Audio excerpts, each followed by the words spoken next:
Morning, everybody. This is the Project Oversight Committee meeting, Friday, February 20th. So first on the agenda is the call to order. So Vice Chair Lisa Baker. Present. Chris Shige. Here. And Anthea Alto. Present. Also like to recognize the other board members that are present: Kiko Bukowski, Elson Lee, Kathy Sokugawa, and Roger Morton online.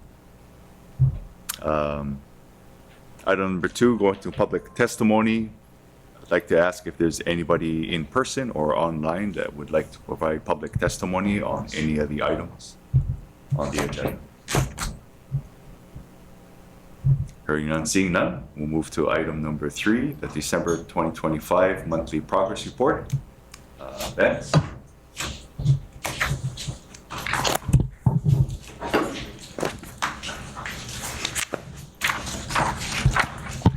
Morning, Chair, board members, Van Suda, Heart Project Director. We'll run through the monthly progress report as usual. I'll give you the latest up-to-date information and kind of take it out of order, starting with CCR3. You can go to page 5, Ryan. So CCR3, last time we reported, the contractor is working through punch list items. They completed all the major punch list items and did a rewalk late last week. So there's a few, I would say a few, there's some minor punch list items that they need to work through. All the DTS items have been closed and completed. So it's all HDOT remaining items. Minor items, no major work that needs to occur that the contractor will be working through in the next couple of weeks. So hoping to close that out by the end of this month, probably early next month, when we'll get another walkthrough and just verify that all those minor punch list items are completed. So I'm looking at hopefully substantial completion here in the next 3 to 4 weeks or so. Moving on to CCR 4 and 4E, I'll start off with the 138 kV sweeps. So those sweeps, as discussed previously, being replaced. The contractor is working on 3 locations currently to replace those sweeps, which require excavating, demoing, and then bending those conduits. There's a couple of locations where conduits have gone back in, but they still need to backfill and pour the duct bank. Seen some photos of those sweeps. All the new bends were all done as per the agreed work plan with HECO and the contractor, where they're bent on, I wouldn't say surface, before they're put in, tested, verified to make sure they meet all the requirements before they're actually connected in. So working through final inspections there, we'll have to do the HECO mandrel and proofing, and as mentioned, backfill and re-pour those concrete jackets for those duct banks. So all that work is ongoing. There's a couple of other locations that require repairs to the foundations. If you recall, the 138 kV foundations where there were deficiencies in them and they were repaired. There was a steel casing around it. After we demoed these sweeps, it exposes the steel casing that can be cut back, and then further repairs of that foundation. So that needs to be done. There's some sequencing in between as they demo kind of that duct bank or sweep that comes up the foundation. Before they go down deeper and excavate further, it allows the contractor to kind of have a working area to repair the foundations, and then after the foundations are repaired, they'll continue to excavate, demolish the existing sweeps, and then do the replacement, and then build everything back up again. So a little back and forth that needs to go on to complete those repairs to the foundations and the sweeps, but work is progressing on those. We are still anticipating the replacement cable to arrive in the August-September timeframe for the cables that were damaged or didn't meet the requirements in terms of the bends. So we're still tracking that for that time frame to arrive on island, and then obviously we'll have to pull them and get them installed. In terms of 12 kV, there's some upcoming hold-offs this weekend and early next week for the areas between where Middle Street is, where segment 2 ends, to Pu'ahale, to get that 12 kV cut over and energized to the new underground lines that were put in, and then the demolition of the overhead lines. And that's kind of our critical area to provide access to Tudor for CCGS. So getting those 12 kV overhead lines completed and done will provide access to Tudor in the early March timeframe, so they can begin their work in that area. I'll cover some of the CCGS items further down, but that's the major, I guess, overhead lines that need to come down before CCGS moves in. Also, somewhat critical is the flat work or surface works. They're ongoing paving, curb, gutter, sidewalk from that Middle Street through Pool Holly, just to prep that area so that when Tudor comes in, all of NON's work is completed in that area, avoiding any shared areas. There may be some minor punch list things that NON has to go back, but once Tudor comes in there, they have all of their equipment, maintenance of traffic and things like that. So want to avoid as much as possible kind of the shared area in that first Middle Street to Pool Holly section. And then they'll continue eastward after that, moving from Pool Holly to Waikimilo. It's kind of set up in a way the 12 kV circuit is set up, so you have to section it off section by section before you can de-energize and demolish or remove the overhead line. So they're working through that in the west to east direction. So the next section will be about my Waikimilo area. And then the flat work, surface work will continue to follow that, and we'll continue to turn over the sections as they become available to Tudor, and they'll continue to move their maintenance of traffic in that direction as well. Moving on to City Center Guideway and Stations, they completed 12 shafts for guideway columns and its various areas around Nimitz. In those areas that they were working, and the Ivalai substation area near the Ivalai station. So those shafts are completed. They recently moved some of that equipment on Nimitz. If you've seen, kind of in the late evening time frame, they closed off some of the intersections at Bethel, and they had to move the crane from one side of where Bethel intersects to the other side, which requires a lot of coordination. Very large equipment, obviously, cranes moving through that area required an extra lane closure, so all that coordination with HDOT and the area surrounding. We had the second design workshop for the Kapalama station, and just as a reminder, we have 2 workshops per station for CCGS. Kapalama was the second workshop. We had really good turnout. And we want to thank the Honolulu Community College for hosting us. They allowed us to have that workshop at their campus, which makes perfect sense, being the station's right next door to the campus. We had a lot of HCC students come out, very interested in the design and what the station is going to look like. How are they going to access, how's the access from the station to the campus in the future. So very good turnout there.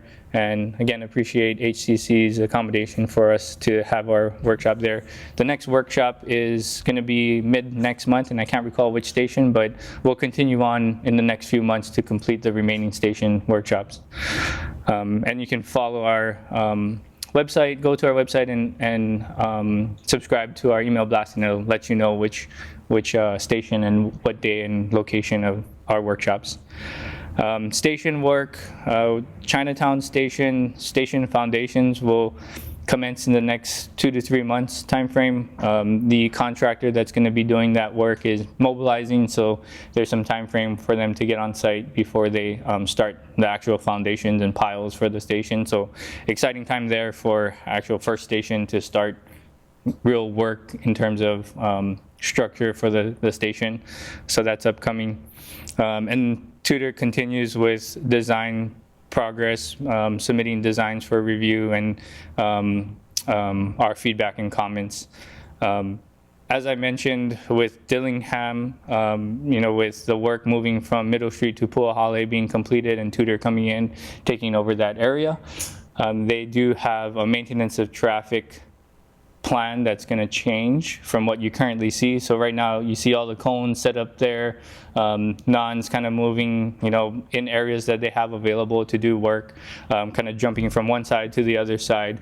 Right now, Tudor's designs are being reviewed and needs to be accepted before they can implement, but you can imagine kind of the maintenance of traffic that's on Nimitz being applied to Dillingham. And they'll start from the Middle Street area to Pool Hale. You'll see those barriers go up. So a little kind of a big change in terms of cones to barriers. You still won't be able to make those left-hand turns. I know, some cars kind of weave in between cones and things like that now, but those barriers won't allow you to do any of those left-hand turns.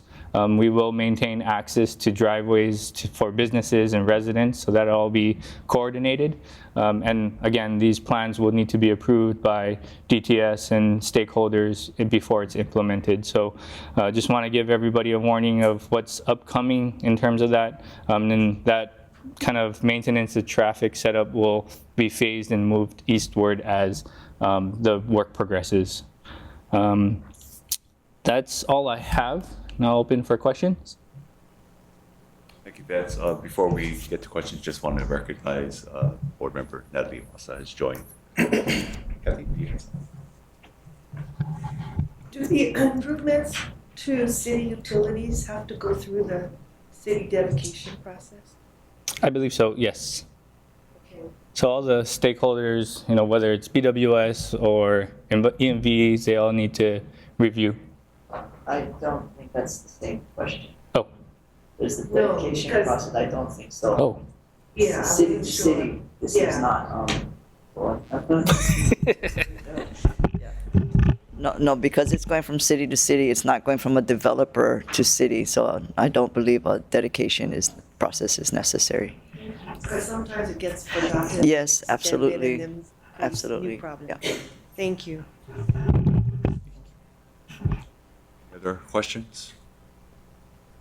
Lisa? I just have one. Is there any update or change to the schedule as you had brought it up to us last month? Yeah, we're still evaluating that schedule because things are still kind of in flux in terms of the 138 cables, delivery and the replacement of the duct banks. We haven't finalized that overall evaluation yet, but we are doing evaluation as we progress and work continues. And no signs that it's going to go longer than the original projection? I mean, I don't want to put you on the spot, but we're still you're comfortable we're in the ballpark of what you had told us before? I think it might be a little too early to say at this Okay. point. We know that there will be impacts, just don't know what those impacts are. Right, yeah, I wasn't asking about impacts. I was more just curious if we were close to what we had thought before. Thank Well, you. we're hoping Tudor can help mitigate, or even, that Tudor Oh, okay. or non could help mitigate, not necessarily non-HMS. As Vance mentioned, the cable, I thought it was still April, so August is new to me too. But hopefully the contractors can mitigate, whether it's double shifts, triple shifts, to try and bring back that schedule. So right now, we don't have a definitive, but yes, there is probably going to be an impact. Yeah. Okay. No, I knew it from last time. Yeah. Yeah, thanks.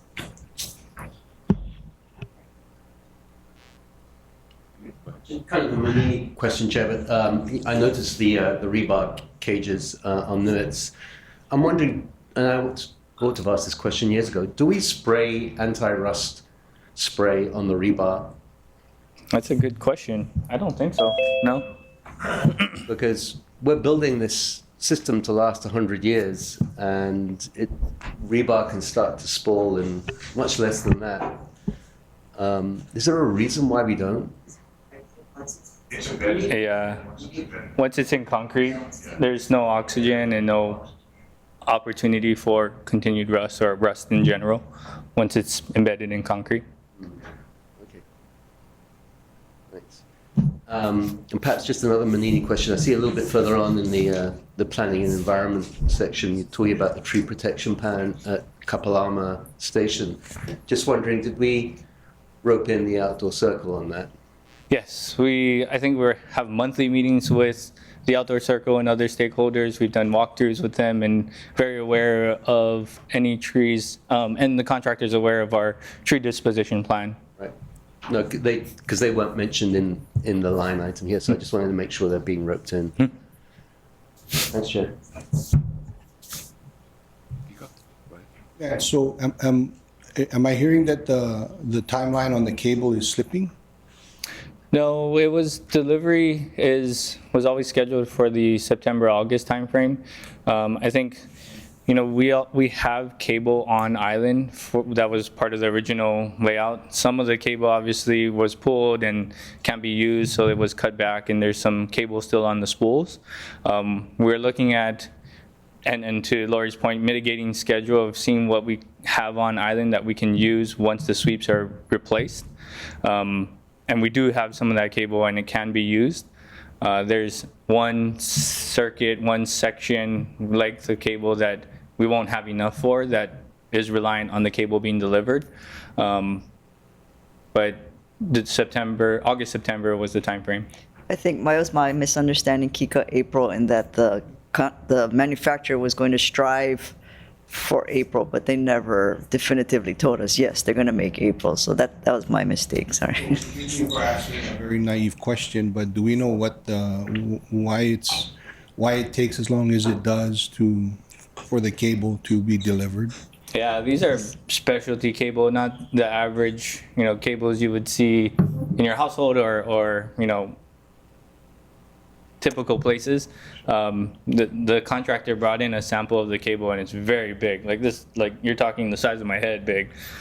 So to get that manufactured, It's being made.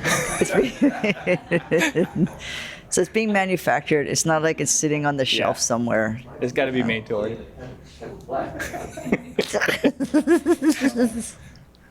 So are we procuring the cable independently, or are we leveraging the utility? Or I'm assuming they might have more, I guess, some more sway with the manufacturer. Is there any way that we can leverage, or is that does it matter?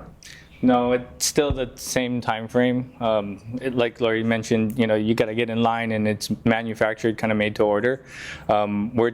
As Lori mentioned, we're trying to push to get the cable manufactured earlier, see if we can get in line or jump the line, things like that. If a production is ongoing, we can get right behind that. But I don't think the utility has any sway in that either. Yeah, and they didn't have anything on hand, or the other manufacturer they suggested was just as long or even longer. Last one, sorry, I got two more. The overhead lines. I thought I heard you say that they're being removed before CCGS. Okay, so who's doing that? Is that NON, or is that? HMS, Okay. the 4E contractor. Okay. Okay, and then the station workshops. I may want to attend, if I can, some of these. Is it possible to maybe like loop in the board when these meetings, like in advance, so that maybe if we're available, we can sit in and listen? We can. It's also on the board, the website, Yeah, the board's I calendar, know, but we but can. I We don't- put a meeting. Oh, what? We will send you a meeting invite. Hey, I get the email blast. Oh. If you're on that list, you get it. Thank you, Lisa. Yeah, just get on the email blast. That's what Vance said. Just put your name on the Subscribe thing. to our email. Every one of us should be on that email Oh, we'll blast. send you an invite.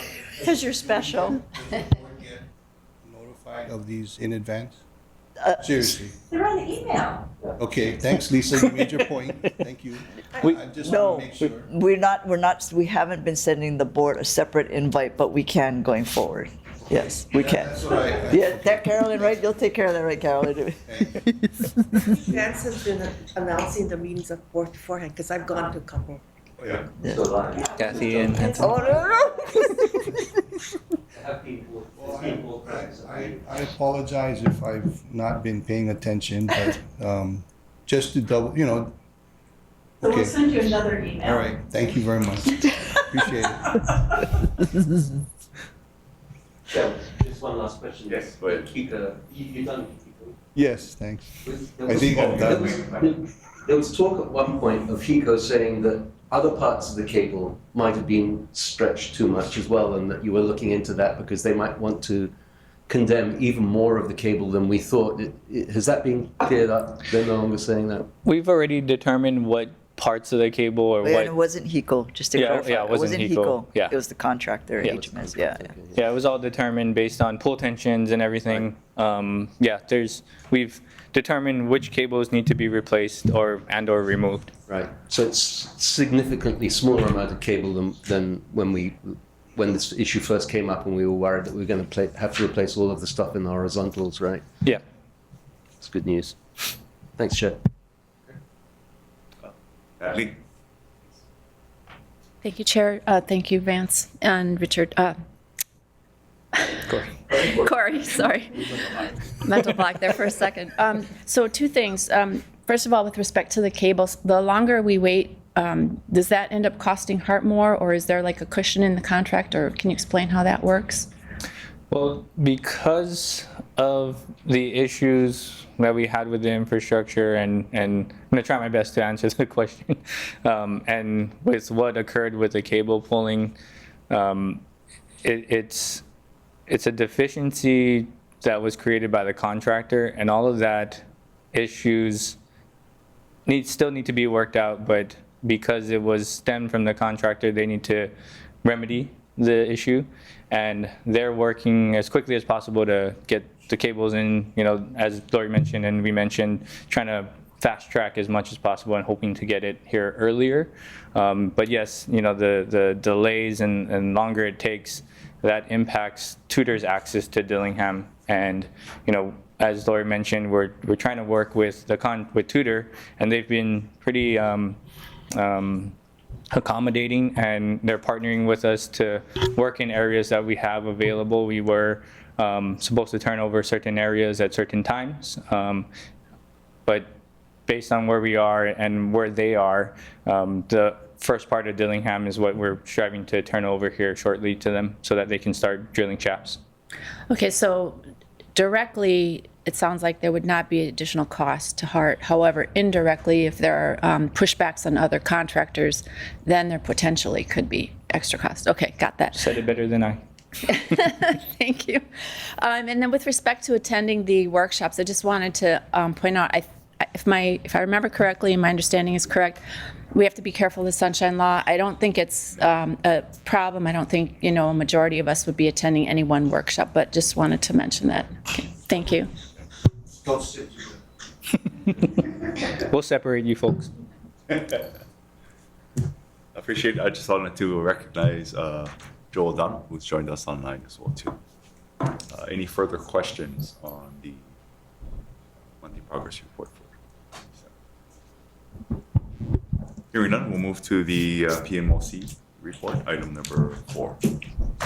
Yep. And Ryan, if you can go to page 5 as well and go through their major issues and concerns.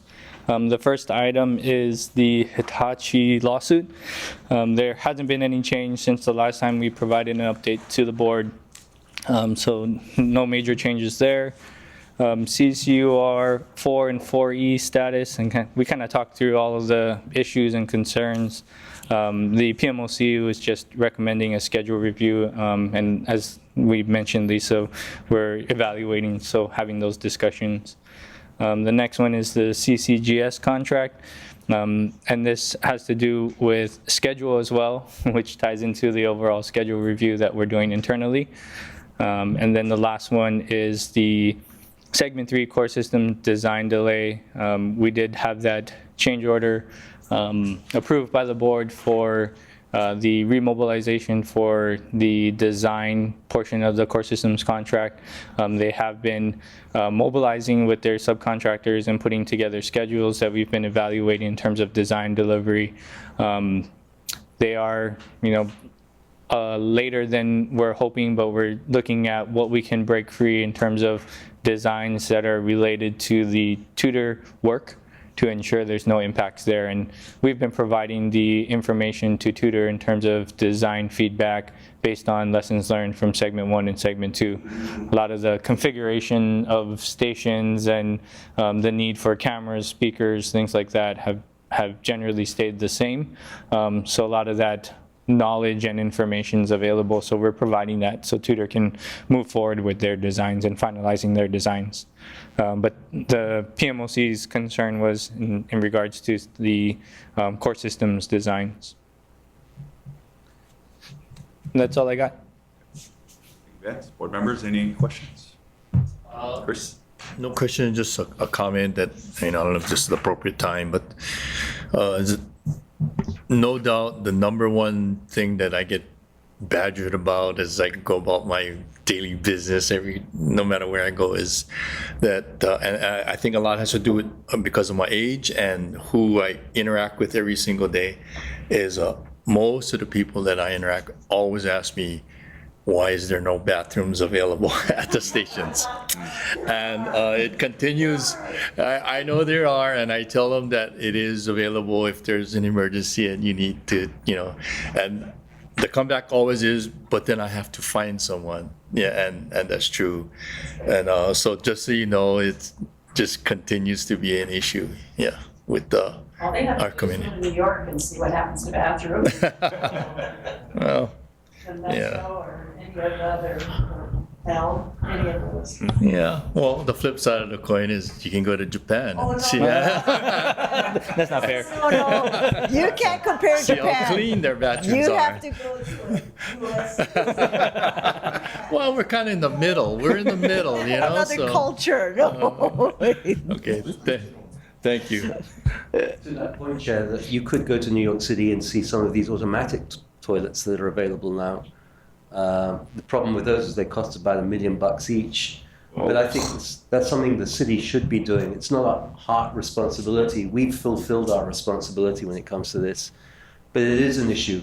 It is often raised by the community at large. I think that's something for the council to tackle. I don't think that's on heart. And there is a relatively easy solution. It is these automatic toilets. They clean themselves. They're pretty much vandal-proof. Well, I don't know if it's necessarily the cleanliness of the toilet. I mean, you see what happens to our parks. It's terrible. I mean, city spends a lot of money to put in these bathrooms, these play apparatus, and the next day it is destroyed by, I don't know. So it's not fair to the rest of the public who are good. I get that, but it's going to be an ongoing O&M issue for Roger. But anyway, I hear you. Yeah. I've got photos of an automatic toilet last week for anybody who wants to see it. It's beautiful. It really, it's an attractive. Is it fee-based? Actually, the one I photographed is free. Oh, wow. Well, maybe fee is the answer. Maybe. A little fee so I think we'll get it people more must beautiful. pay. Man. Pay a fee. There are bathrooms at Kalihi. Yeah. There's 2 sets of restrooms there. We are going to continue to monitor the restrooms where we have lots of activity in terms of transfer. But it is a problem. I acknowledge that. We are working with Anton Krucky he is installing sanitary toilets, or he's restoring them on Hawaii. We're looking at trying to find something down by Chinatown Station where we could do it. And I agree, it is a city problem. Thanks, madam. Kathy? Yeah. I have 2 questions about design. Following up on Chris's comment about the bathrooms. So moving forward on design, is there going to be accommodations for a future installation of bathrooms? Should we desire to have or get these automatic toilets? I think it's way more than cleanliness on the toilets. It's just Yes. pure vandalism. Yes. Like we can share stories, real stories about that at the city level. But my second question would be, as you're designing these parking lots, I assume they're outdoors. So are you going to comply with the city standards for parking lot trees? Oh, trees. Because the Halawa one is not. It's, I think we do have to. We'll double check and take a look. I would assume so. Similar to like UH West Oahu where we had the parking lot. We had to comply with those trees. There's trees throughout the parking lot that we had to deal with. But we'll double check. I would assume so. Any Any further discussion? Anybody online? No? Okay. Thank you, Vince. Corey? Okay, item number 5, eminent domain. A, Resolution 2026-3, approving the notification to the City Council of intention to acquire by eminent domain parcel fee simple interest and a temporary construction easement over, under, above, and through portions of the real property identified as TMK 1-1, 2-1-031-030, located at 616 Calvary Street, Honolulu, Hawaii 96813, and owned by Servco Pacific Inc. Good morning. Morning. Today's request is to notify the City Council of Hart's intent to acquire property by eminent domain. This has, this is relative to the Servco Pacific property. Next slide, please. This map gives an overview of the property. The picture on the left is the property in its entirety. The map on the right shows the acquisition areas. The yellow areas will be acquired in fee. The 610 square foot area is for placement of a column.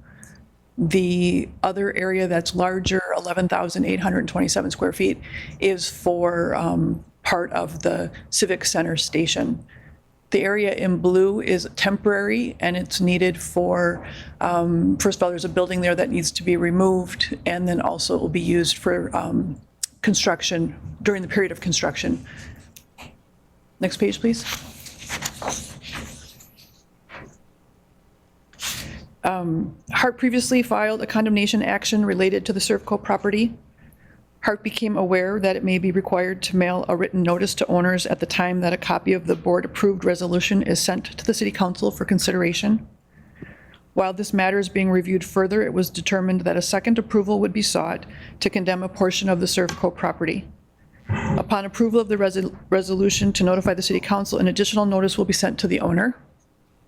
The previous condemnation was for easement interests in the property. This request converts 2 of the easements to fee simple interest, and that was the yellow areas shown on the slide before. Next slide, please.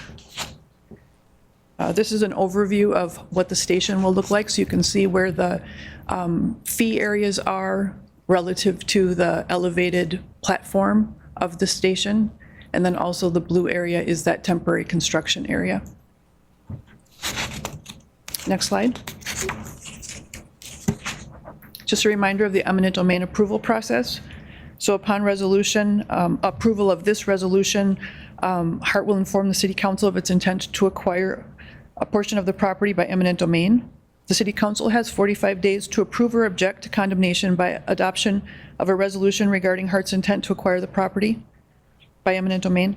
Upon approval or no action by the City Council, the Board of Directors will be requested to approve a resolution authorizing the acquisition of the property by eminent domain. So this is just the first step in the condemnation approval process.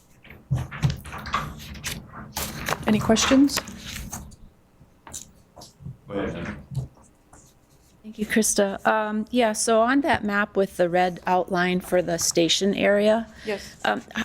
does that include like any kind of overhead or, so is it like the full station, or is it just like the foundation, or what does that include? It's a little bit of both. So the red area, now I lost my page, I'm sorry, I'm trying to get back to it. Okay, the red area is actually elevated and it is above ground. I mean, like far above. But also on the ground, there is a footprint where the elevator shaft goes to ground and there's mechanical rooms. So it's a little bit of both. There's foundation in there. And then to the right of the red area there's also going to be some electrical equipment placed that will provide electricity to the station and to the rails. Okay, so, and then the yellow is the actual. So how far is it from that, the red boundary there? So, I'll say that again. So the yellow area is the fee acquisition. So there's a little bit of buffer there between the station and the Servco building that would be remaining. How far is it from the red border to the yellow? I'm sorry if it's on here, I can't really read it. So there won't be any the whole building will be removed. So if you look at the first map, maybe, can we go back to the slide number 2? Right, but there are 2 buildings, right? Yeah, There's so the second building is not on the property that we're acquiring at all. Oh, Yeah, so basically that blue line, the edge of the blue line, is about 10 feet off that front building. It does not go to the second building. okay, so if I look at this map, yeah. Yeah. So there's that long one there, and then there's the more rectangular shape, kind of boxy. This long one is going to be removed, is that correct? Yeah, so that's that whole building, correct? Right. Yep, that's where the service bays are. But the boxish one is going to stay? Correct, the one that is back Okay. further towards the back half of the property. Okay, so how much of a buffer is there from the edge of the station to, like, let's say that rooftop edge I'm of the not sure, building? Natalie, exactly by distance, but I would say it's probably at least 20 feet. You know, if you look at that small, narrow blue part, that's about 10 feet. Just by estimating it, I would say it's about 20 feet Okay, or more. yeah. So the reason I ask is because, is there like a standard that is used for these types of spaces where, you know, especially where eminent domain is involved? And I would need to defer to somebody that knows more about design. Do you know, Natalie is asking if there's a standard when we decide how much land we need for a station? Like, is there a minimum that's required?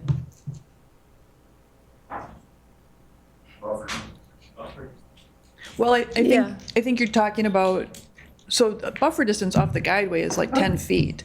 But as far as determining how much area is needed for the station itself, I think it depends on what all needs to be configured.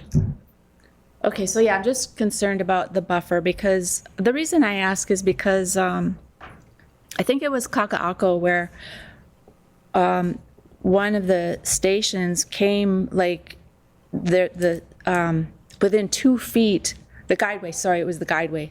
The guideway came within 2 feet of the building, the staircase or something, or fire, I forget exactly what it was. So I was just curious. It's really kind of hard to tell on these little maps. The property boundaries are set so that there is a 10-foot buffer area off all concrete. So from the edge of whatever improvement is being built, there is at least a 10-feet buffer so that there's room to maneuver and owners can't build in that area and whatnot.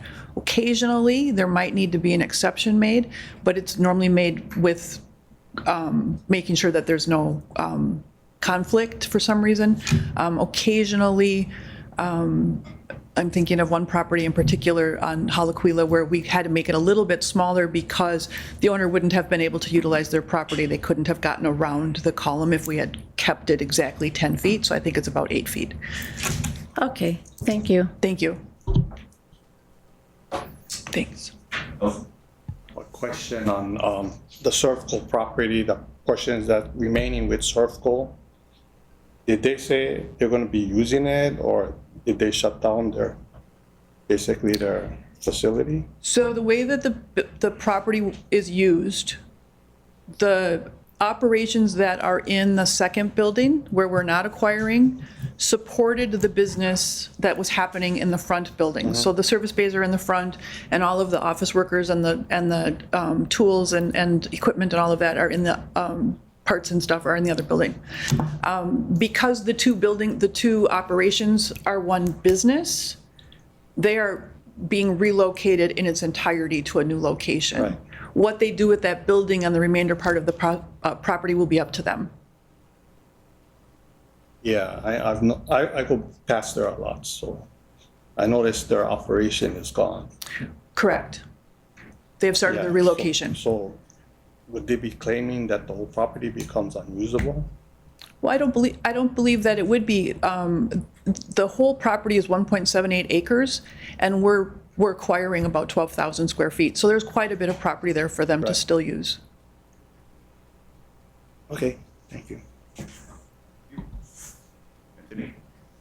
Chair, thanks, Chair. Are Servco talking to us at the moment, or is it all tied up in litigation? We're talking a little bit about relocation issues. We are not talking specifically about acquisition issues outside of the attorney conversations. And I know you can't go into details of what the negotiations are, but just in principle, have they offered to put money on the table to pay for some of the changes that they've been asking or demanding that we make? I think, No? No, they have not.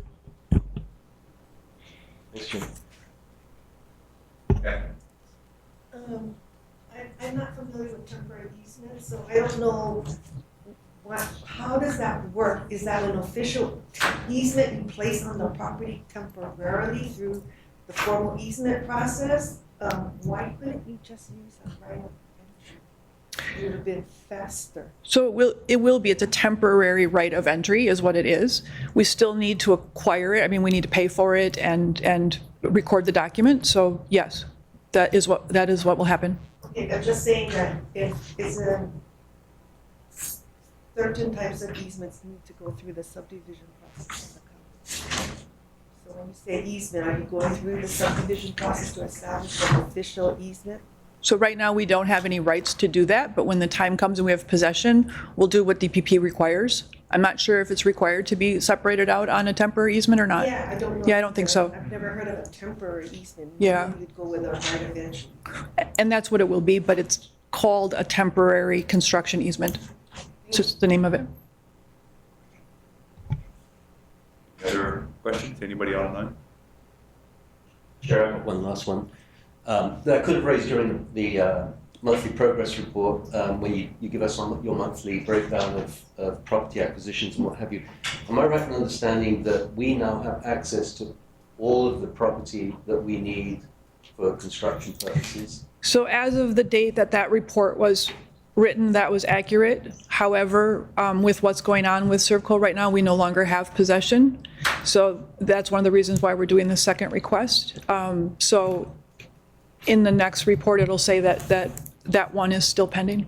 So Tudor isn't able to gain access to any part of the Servco site at the moment? Not at this time. And then just one other question following on from that. All that's remaining really, I mean, it looks like you've got 8 properties to finalize in the Servco deal. That's to the end of segment 3. We're now looking at segment 3, Civic Centre to Al Moana. Now that we've passed Bill 60 in the council, can we get a list of properties that we need between Civic Centre and Al Moana, what the status of those is perhaps at the next meeting? So yes, we could do that. And just to, She can get you a list of the properties that we're aware and that we need of. I understand we're still in the design phase. So. Well, there's no money. So even if, so she'll give you the list, but the status will all be needed versus. Right, but I just want to get a sense of what's out there. and quite a bit has been acquired. Yeah. So yes, I can provide that.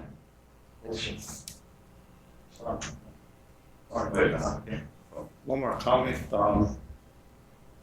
Right across the Servco used to have a barricade. The strong winds blew it all away. So there were people in there, in that site, over the past couple of days. Just letting you know. Thank you. We'll inform Tudor.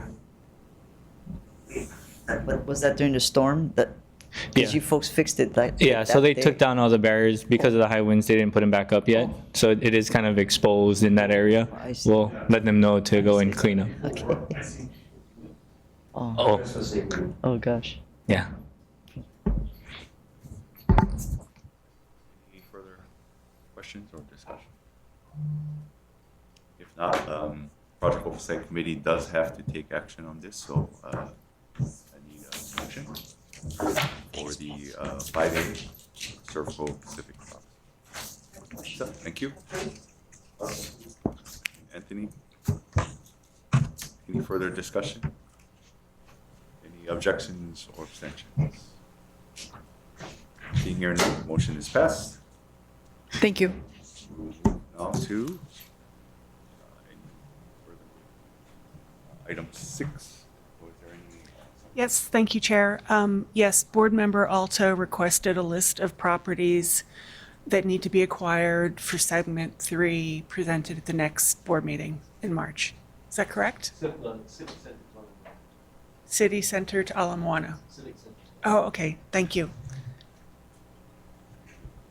Chair, I think I requested a special email notification. Oh, that's right.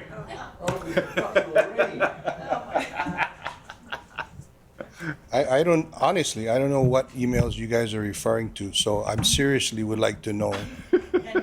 Lisa, in all due respect, I seriously would like to know. I apologize if I missed the emails, but I seriously would like to know.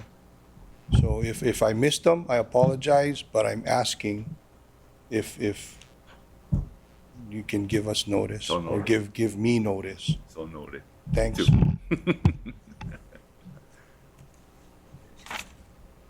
Yes. I think I also asked, and Van said he was going to report back on whether the designs of the parking lots are going to have trees and comply with the city standards or not. Yes. Okay. Thank you, Kathy. You note that one down. Okay. Anybody else? Not, the meeting is adjourned. It's now 8:47. Take a little break or go right into finance?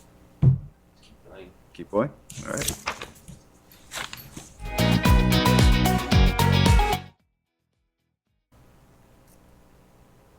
Hearing none, seeing none, we will move to item number 3, the hard cash flow reports, December 2025 and the January 2026.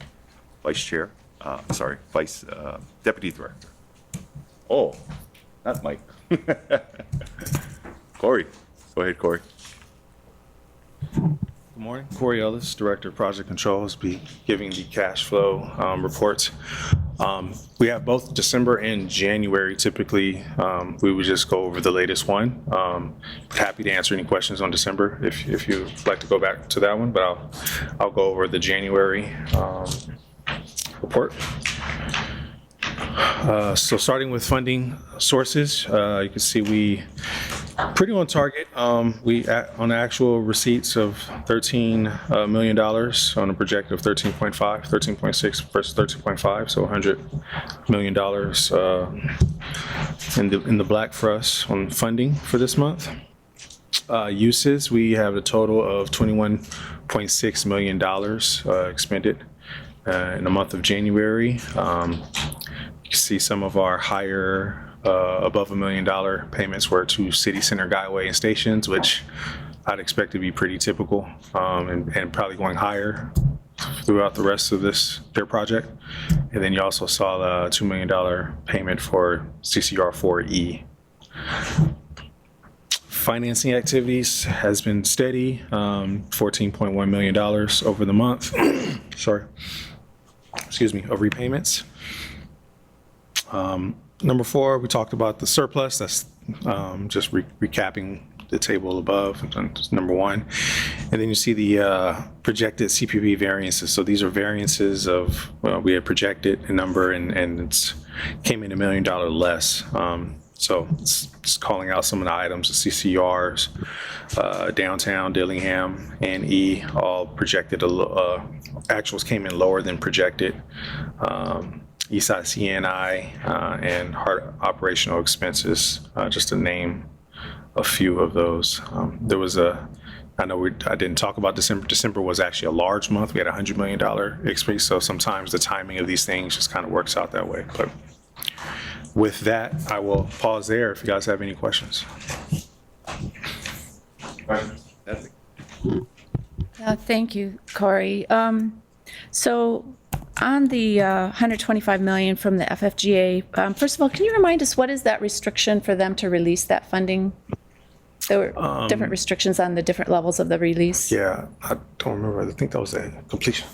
Wait, what did you mean? So that 125 is for the opening of segment 2? Yeah. Oh, it's the segment opening. 2. Yes. That's right. Okay, so we met that. We did. So we are in the process of doing the application for that. What happened was FTA, when we did the reset with you folks, Tudor Perini, the CCGS contract came in higher than what we budgeted, right? 1.6 billion.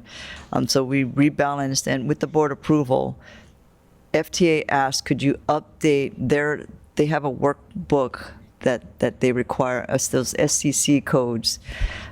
So we finished that, and as of they came here last week for the quarterly, FTA notified me that it's all good. We're going to start the application process. So, Okay, yeah, because I just noticed that it was December a few months ago, and then it was February for the December report, and now it's March. So we because like you said, we opened in October. We would have liked to have received that funds before the end of the year. All prior tranches, as soon as we met the milestone, we did the application, we got it within several months. But this time they asked for the update of that workbook, which there was an iterative process going back and forth with them, and they have since accepted it, and now we're going to do the application. So hopefully before the end of March or April timeframe that we'll receive the 125. Okay, thank you. We also had a government shutdown at the end of last year, so we couldn't submit anything Right. for a couple months. Yeah, I just, I keep forgetting what those restrictions are on there. Milestones, that's. Milestone. Yeah, what restrictions? Yeah, no, I get it. Conditions. That milestone is a better term. So the Oahu TAT is less, and I'm not surprised by that. And one of the concerns I raised when you guys put together the amended full funding grant agreement was that some of those costs I felt were a little on the aggressive side. And if we look at what's happening at the county level with respect to vacation rentals and the crackdown there, I'm just a little bit concerned that we're going to continue seeing these types of negative variances. So I just ask you to kind of watch out for that. On the flip side, we have the GET, which traditionally for the last several years has been much higher than what was projected. And I think a lot of that is due to inflation. And I guess that's also something to be aware of, when we have tourism decreasing somewhat. So just put that out there. The other thing I noted was it might have been on the December cash flow, the administrative payout for the salaries, the 1.3 million or whatever it was, that was for the hazard pay. Would you please remind us what that was? As I recall, a lot of people, well, the staff anyway, worked remotely mostly. Yes. So can you remind us exactly what that was? That's a thorn in my side, but the negotiations were done with the city administration and the union, and it was just a blanket settlement. I think it was too onerous to try and determine which employees were actually in the office versus those that were 100% telecommuting. So it was a negotiated flat amount per employee. As long as you were a union member and as long as you filed the grievance, you were eligible for the funds. So Hart did none of that negotiating. Okay, so, all right, I got it, and I understand your position, because I remember that very well. So the last thing with respect to that administrative cost, for anybody who's not familiar, DAGS, they do the certification of the invoices for everything that's paid with the state GET. They've been doing that since 2018, and their website is very good. I was looking at that last night, and they provide the copies of the certifications on the website. So the last one that they had posted was November 5th.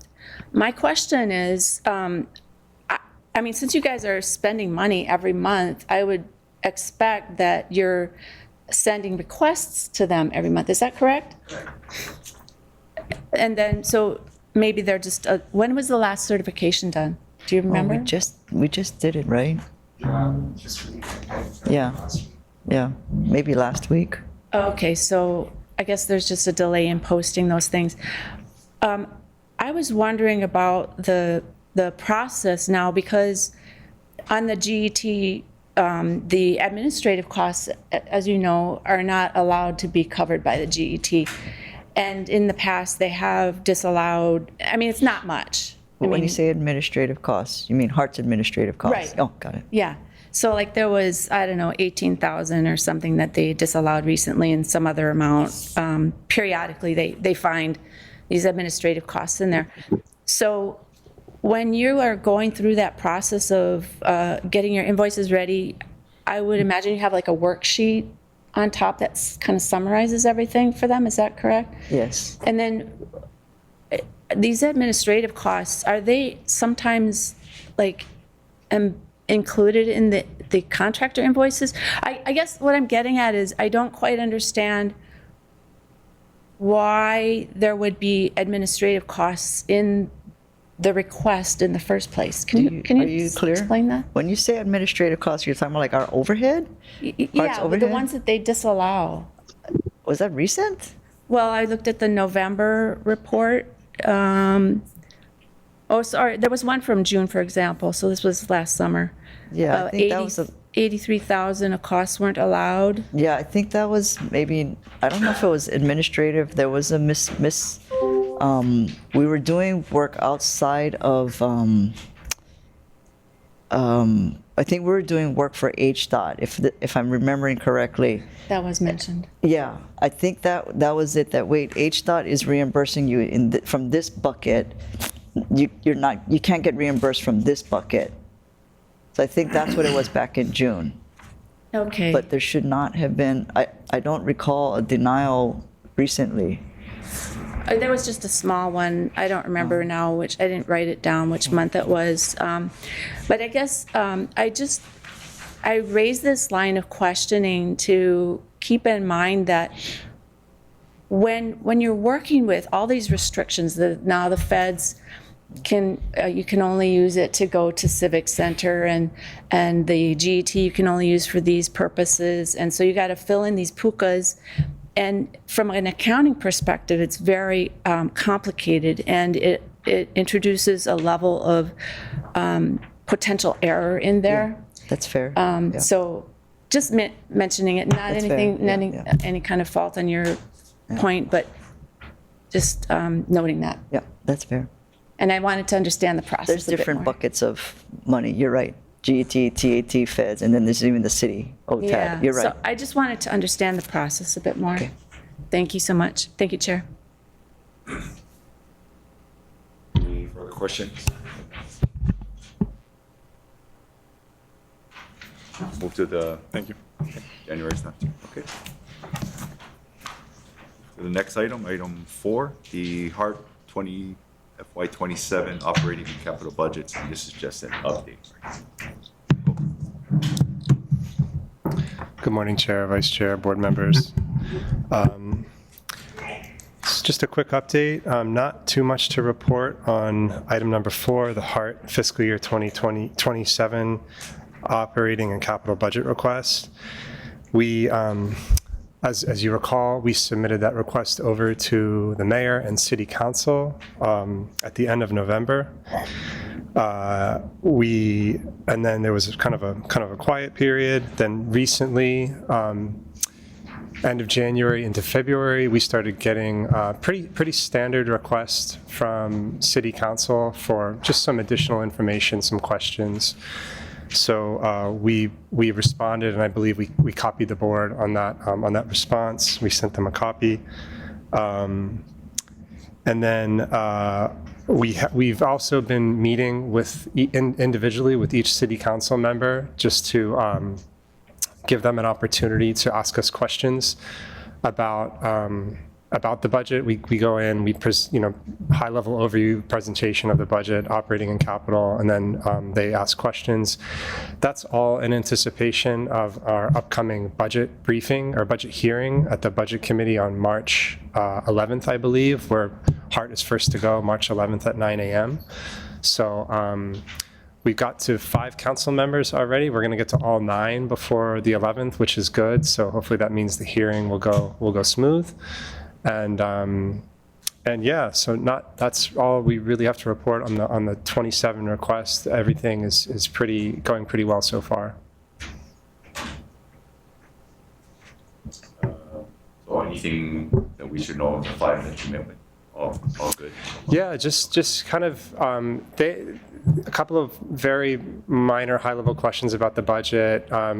Quite frankly, the meetings generally kind of turn into like a project overview where we just talk about other things. But yeah, no issues to report. Yeah. Any questions? We move to item 5. 1.6 second quarter update on GET and TAT revenue. Yeah, so there are some board materials associated with this item that are in your binders, and I don't know if we can get them up on the screen, but this kind of gets to some of what you were mentioning, Natalie, a few minutes ago about GET, TAT revenue. So this is just an update on the GET and TAT revenue that we get from the state. We have a full accounting of the second quarter fiscal year 2026 revenue now. So there it is on the screen right there. So just to review, what you see in the white line there is the revenue projection that we have in our financial plan that was adopted with the 2022 recovery plan. That's the white line. The orange is OTAT, so the city's transient accommodation tax collection. The blue amount is the amount that we get, the TAT that we get from the state, and then of course the GET is the bulk of it that we get from the state, the bulk of our funding. And just some high-level bullets on the right side there. Most recent GET and TAT combined for Q2 of 2026 totaled just under $112 million. That was a decrease from Q1 of 2026 by about 2.2%, but almost a 10% increase over Q2 of 2025, so a 10% year-over-year increase there. OTAT collections for Q2 of 2026 contributed an additional $12 million. And then all combined, OTAT, TAT,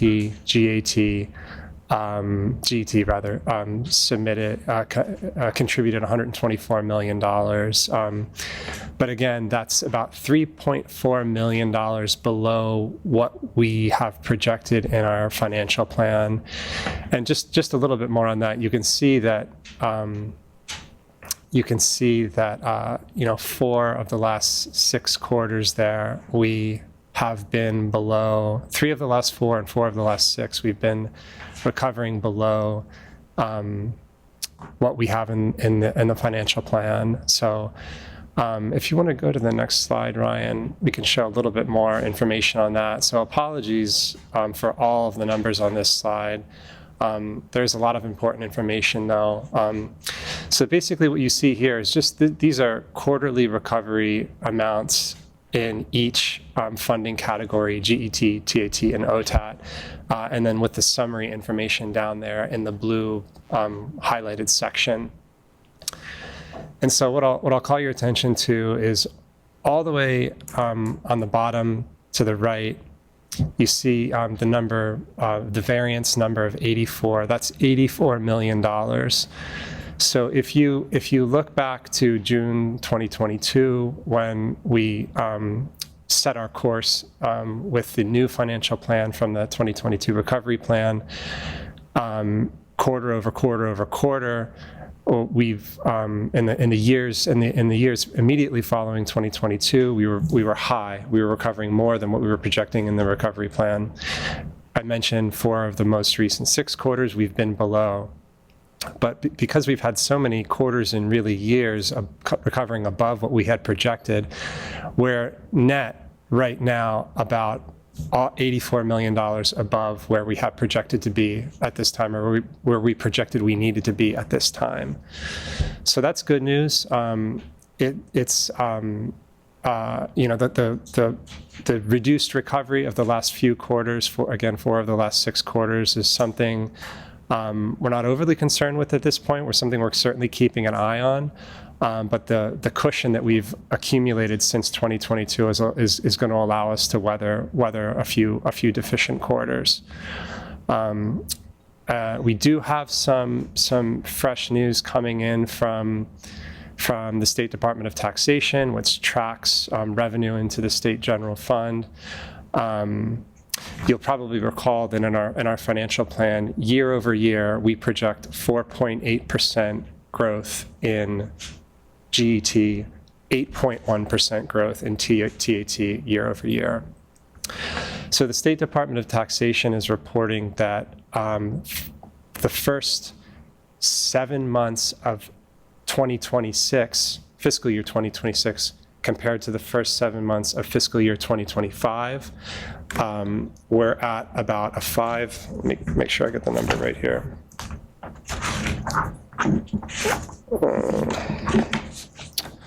We're at about a 5.8% increase year over year for those 7 months. So that's good because that is above what we have in our recovery plan. I'm sorry, we're at a 6.4% increase year over year for those 7 months. So that's good because that's about a 1.5% above where we have in the recovery plan. TAT isn't faring quite as well. Again, we project 8.1% year over year. 7 months of 2025 to 7 months of 2026, State Department of Taxation is reporting a 3.5% growth. So again, something we're keeping an eye on. The good news, again, with GAT, and that we're exceeding, at least state revenue collections is exceeding what we have projected in the recovery plan. GAT, as you can tell, is the vast majority of our funding, roughly 65% of our funding. So it's good that that's the one that's exceeding, and TAT falling below our recovery projections for that 7-month period is not good news, but it's not that bad because we're probably going to make it up on the GET side. So that's it in a nutshell. Q2 2026 status of our GET and TAT funding, but I'm happy to answer any questions. Thank you. Just a general question. So is this something that the state proactively does? They send you folks these reports, or yeah, so every month they send it to the city, and then the city distributes it to the various finance departments, including HART.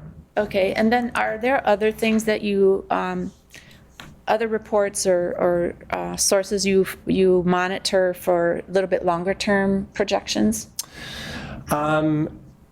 Unofficially, yeah. Like we'll monitor DBED, we'll monitor UHERO for their outlooks on the economy. Like UHERO is still saying that there's going to be some softening in the economy this year, caused by a number of different things, tariffs being one. But I'll note also too that DBED recently, they had projected. I don't want to get the percents wrong here, so I won't state them. But they had, coming into 2026, they had projected a growth rate at a certain percent, but then recently, very slightly increased that percent based on how they're seeing spending play out. So it was not a great outlook coming into this year. There was talk of a kind of a mild recession, and I think that's probably still on the table, or at least people think that might be coming. But some of the longer term projections that we're seeing is that it might not be as bad as was originally forecasted, but it's obviously very early and something we're keeping an eye on. Right. Okay, great. Thank you. Thank you, Chair. I have a question. This is great, by the way. Thank you very much. It's really clarified a lot of things for me. Do you do this on a regular basis for the board? And I apologize if that's true, but it would be great to have a quarterly update at the end, you know, when you've got it for Q3. Yeah, that's the plan, Okay, perfect. at least to do it every quarter, if not more frequent, if the board would like, for sure. Thank you. Thank you. Any other questions? Anybody online? Okay. Thanks again, Michael. Thank you, Chair. I Yeah, believe, great report, Mike. move on to item 6. I don't believe we had any follow-up requests. That's right, Chair. Thank you. There are no requests made during this committee meeting. Thank you. With that, I believe the meeting is adjourned. No action items. It is now 9:11. Everyone okay rolling right into the HR committee? Kika? You're good? Okay. All right. We'll call to order the Human Resources Committee meeting. I'll call for those present. Let's see, Vice Chair is Anthony Alto. Present. John Kitahara is excused. Nelson Lee. Here. Roger Morton. Here. Thank you. I will butcher everyone's name, so I'm going to just say there's a lot of other board members with us today. Thank you all for your participation, which is really fortunate. Well, I'll wait. Any public testimony on anything on the Human Resources Committee meeting? Seeing none, hearing none, we'll move on to item number 3. So this involves all of us, so I appreciate everyone being in attendance. We have the CEO Annual Performance Review for 2025, and that's calendar year 2025. So the CEO is under a new contract, I think was mentioned the last time. If you haven't gotten a copy of that, please request one from our executive officer. The annual performance metrics were adopted by this board last year in the February 2025 board meeting. And I believe I failed in getting that out to everybody. Is that 2025 or 2026? No, 2025. So we're reviewing the CEO based on the 2025 metrics, and we'll make sure to get that copy out to everybody. There were 4 items on that metrics that we approved. And again, I apologize. It is in the public record, but we didn't make a courtesy copy for you. Basically, the way this process starts and how it works, and it's the same one that we used last year, or similar, I should say, is that Carolyn will send out, our executive officer will send out to everyone the 2025 performance metrics. So you're all refreshed with that. If you could respond back to her by March 13th, excuse me. We're already into March. March 13th, with your feedback on each individual item. Last year, we did it a little differently because we were under a different contract. This year, in our contract, it's, basically it's an evaluation of the performance of each of those metrics. If you have input to provide, the input will be going back to our executive officer. She is the only one that will see it. It will anonymously be put into a table or a spreadsheet and provided back to the HR committee for review. Then that information would then become available to the rest of the board, and we would discuss it at the next HR committee meeting. So there's only 4 items. Last year we did a meets or does not meet. We are no longer needing that this year. We just need your input. If after the 4 items you have other input, general input, that's fine to provide also. So please do not copy anybody else on your responses. They'll go straight to our executive officer. Is there any questions on the process? Oh, Kulana? Chair, just one. Being that I came in at the latter part of last year, am I still able to participate? But it would only be during that time period. Right, it would be what you were privy to during the board, that you were on the board. Yep. Kika? Yeah, I just, not a question, more of a comment. I just want to, thank you because, I think Anthony and I've been on this board over, I think, 5 years, and speaking for myself, the annual performance review has always, in my opinion, kind of been a moving target.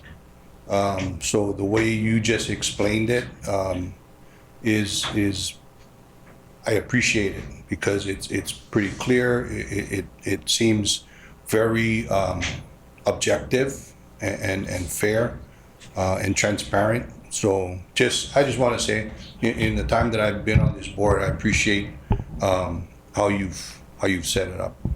Thank you. Thanks. Thank you. Any other questions, comments? And again, our executive officer will send out a clarifying email with the performance metrics attached for a courtesy copy. All right. Then now we need the 2026. We have a draft of the CEO performance metrics for this year, again, from January until December of this year. And these are for your review. I don't think it's appropriate to ask you to review them right now, but if you would take these performance metrics, review them. If you have questions, please let me know. If there's these performance metrics were created by our CEO, and she presented them to me. I made a minor change, and this is what we have currently as the proposed metrics. Again, please refer to the contract if there's questions.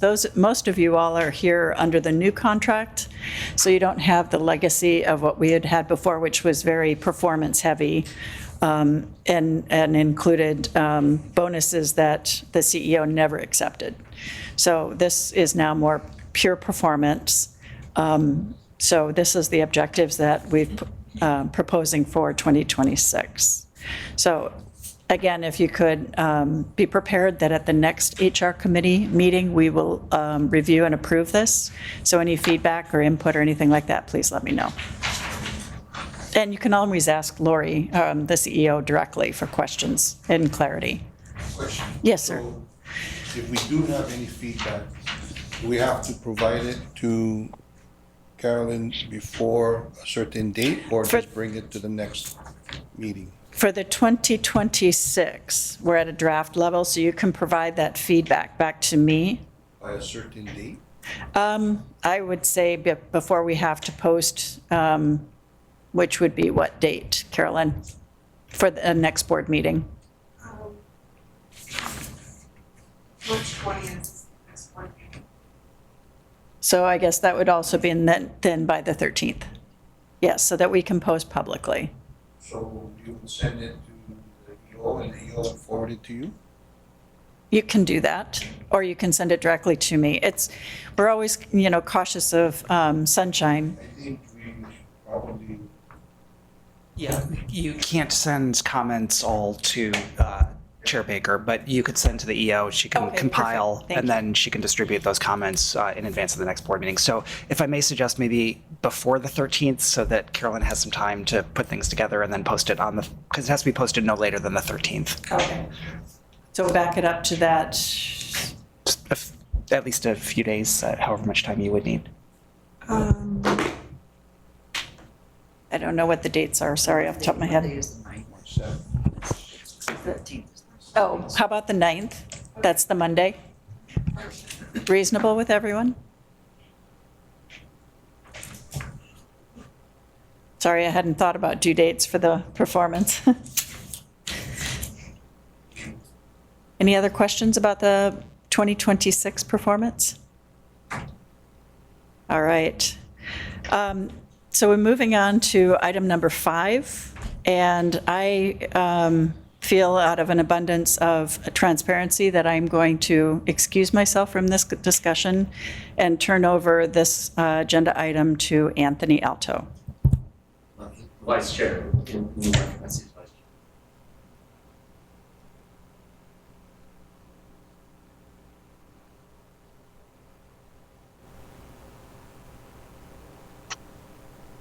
So, Question. Any questions or thoughts on Yeah, this item? I got it. Just more, I guess, procedural. If a member excuses themselves from, or I guess, are they allowed to partake in the discussion, or do they need to excuse themselves? So it doesn't sound. Turn it on. All right, there we go. Okay, there we go. It didn't sound to me like there was any actual conflict of interest. You were just recusing out of an abundance of caution, and so there's not a strict requirement that she leave the room or anything else like that. But up to the committee as to how it wants to proceed. Just curious. Yeah. Okay, thanks. So, thoughts, anybody on this? I have to say that my instinct is to recommend we approve it. It's fairly linear amount. I'm not sure why we would want to separate our EO from every other city employee, but it's up to the board what we choose to do here. Anthony, can you turn your mic on if it's not on? Yeah. Thank you. You want me to repeat what I just said, Roger? No, I heard it but it was really difficult to listen to. It was just from some other mic. Got it. I have a question. Chair. You know, I just want to be clear on what our responsibilities are as a board.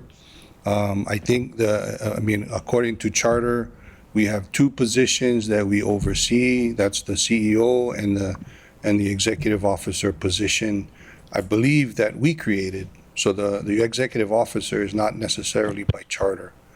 So as I understand it, the issue that we're talking about, and I'm assuming there's nothing on the agenda to go into executive session, so I'm assuming we're just going to do this all in public, which I'm fine with. I mean, if anybody wants to go into executive session, do we have to notify in advance in the agenda that we might go into executive session? Yes. Mike. So I'm fine doing this in public, but I just want to make clear for the board's purposes that we're consistent. Because as I read the directive from the administration, I just want to make sure that because of the way HART is set up by charter, and we primarily hire and negotiate contracts with these two positions, are these two positions subject to the administrative directive? And I just want to make sure that we're clear on that, because as I read the directive, it's not necessarily a discretionary action.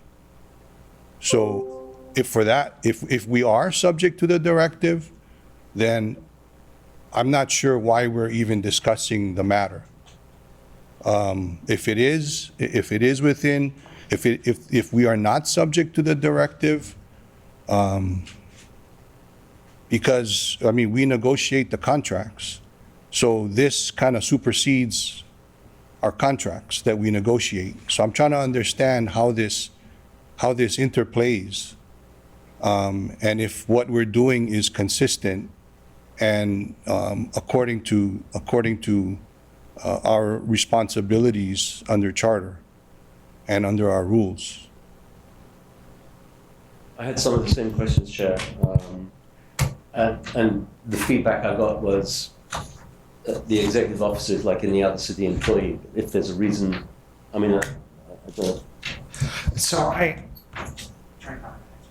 again. Okay, so I don't know the answer to Kika's question about whether the board is required to follow that administrative directive. Like, I honestly don't know the answer to that. You had previously asked about executive session, so normally, yes, we do have to notice it and you would have that discussion. My understanding was that this wasn't going to be related to Carolyn's performance, it was just going to be an administrative adjustment.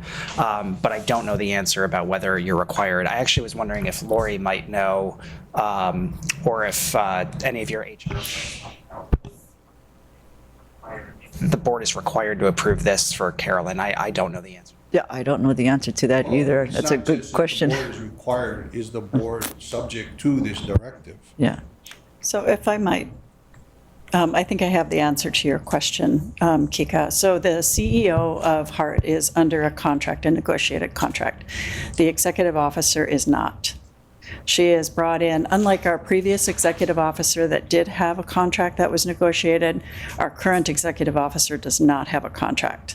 So therefore, they run into, as my understanding, they belong to the same class of people as all other executive management personnel within the city.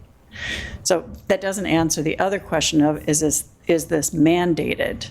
However, I believe the way the memo is stated, and if you look at attachment C number 3, it appears to be a statement. Right. And then- understand that. So my question is, are we subject to this directive? I would For this imagine. position? Yeah, and again, I think we can get clarity on that, but I imagine that we are, as is all of other Lori's or the CEO's executive management personnel. So I don't know how that would be separated. However, I do believe that it is in our charter that we have to approve it, which would suggest that we also have the option to not approve it. So I think we've got a conflict. My next question, because I understand that the increase has already been applied. So if we deny it, if we even can deny it, Wait, just to clarify, so that was a error on my staff's part? They gave her the increase and then they reversed it? It hasn't been reversed? so Thank you for telling me. serious concerns about the process. Yes, fair. About our general understanding of what that process is. Because it you know what I mean, if we're required to approve, which according to my read, we're not, it's a directive, it's automatic, then, you know, I mean, why are we even discussing this? But my most important question is, is this board subject to following the directive? Because we created the position and we negotiated the rate, the salary.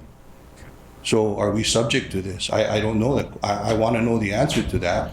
But the second part of my question is, if we did deny it, can we deny it, first of all?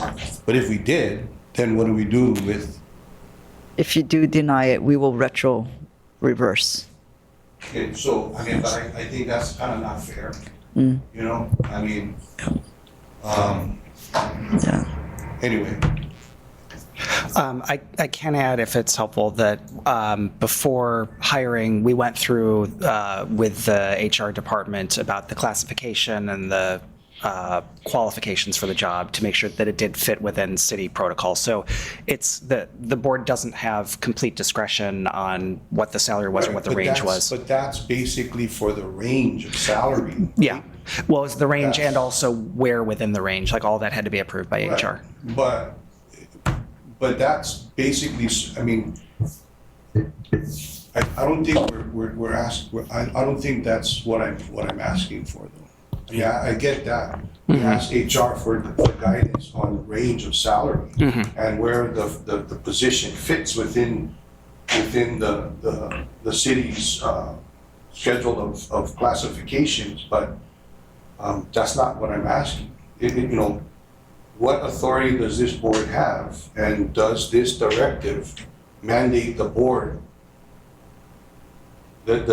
Are we subject to this mandate? Chair? Yes. What if we took a vote and if it passes, isn't it moot? I don't know if we have to take a vote. Yeah, but I mean, even if we do take a vote and it passes, it becomes I don't wanna, moot. You know, with all due respect, I don't want to take an action on something that we're not clear on. So I can take that as an action item to look into, Anthony, and I can. But to Dan's point, when we hired our current executive officer, we did have to clear it and get approval from the city HR departments. I disagree. I don't think we had to clear it and get approval to hire someone. We actually I did. think we had to get approval on the range, We actually- salary range. Yeah, I'm pretty sure we I'd had, like clarification on that. I disagree. We don't need approval to hire someone from the board. We had to get approval on the salary itself On the because it's not, salary range and it's- the classification. it's the classification Yes, I agree with that. and the range and where in the range. I agree with that. Yeah, But so that's all of that had to different get- from approving for us to hire someone. That's totally different.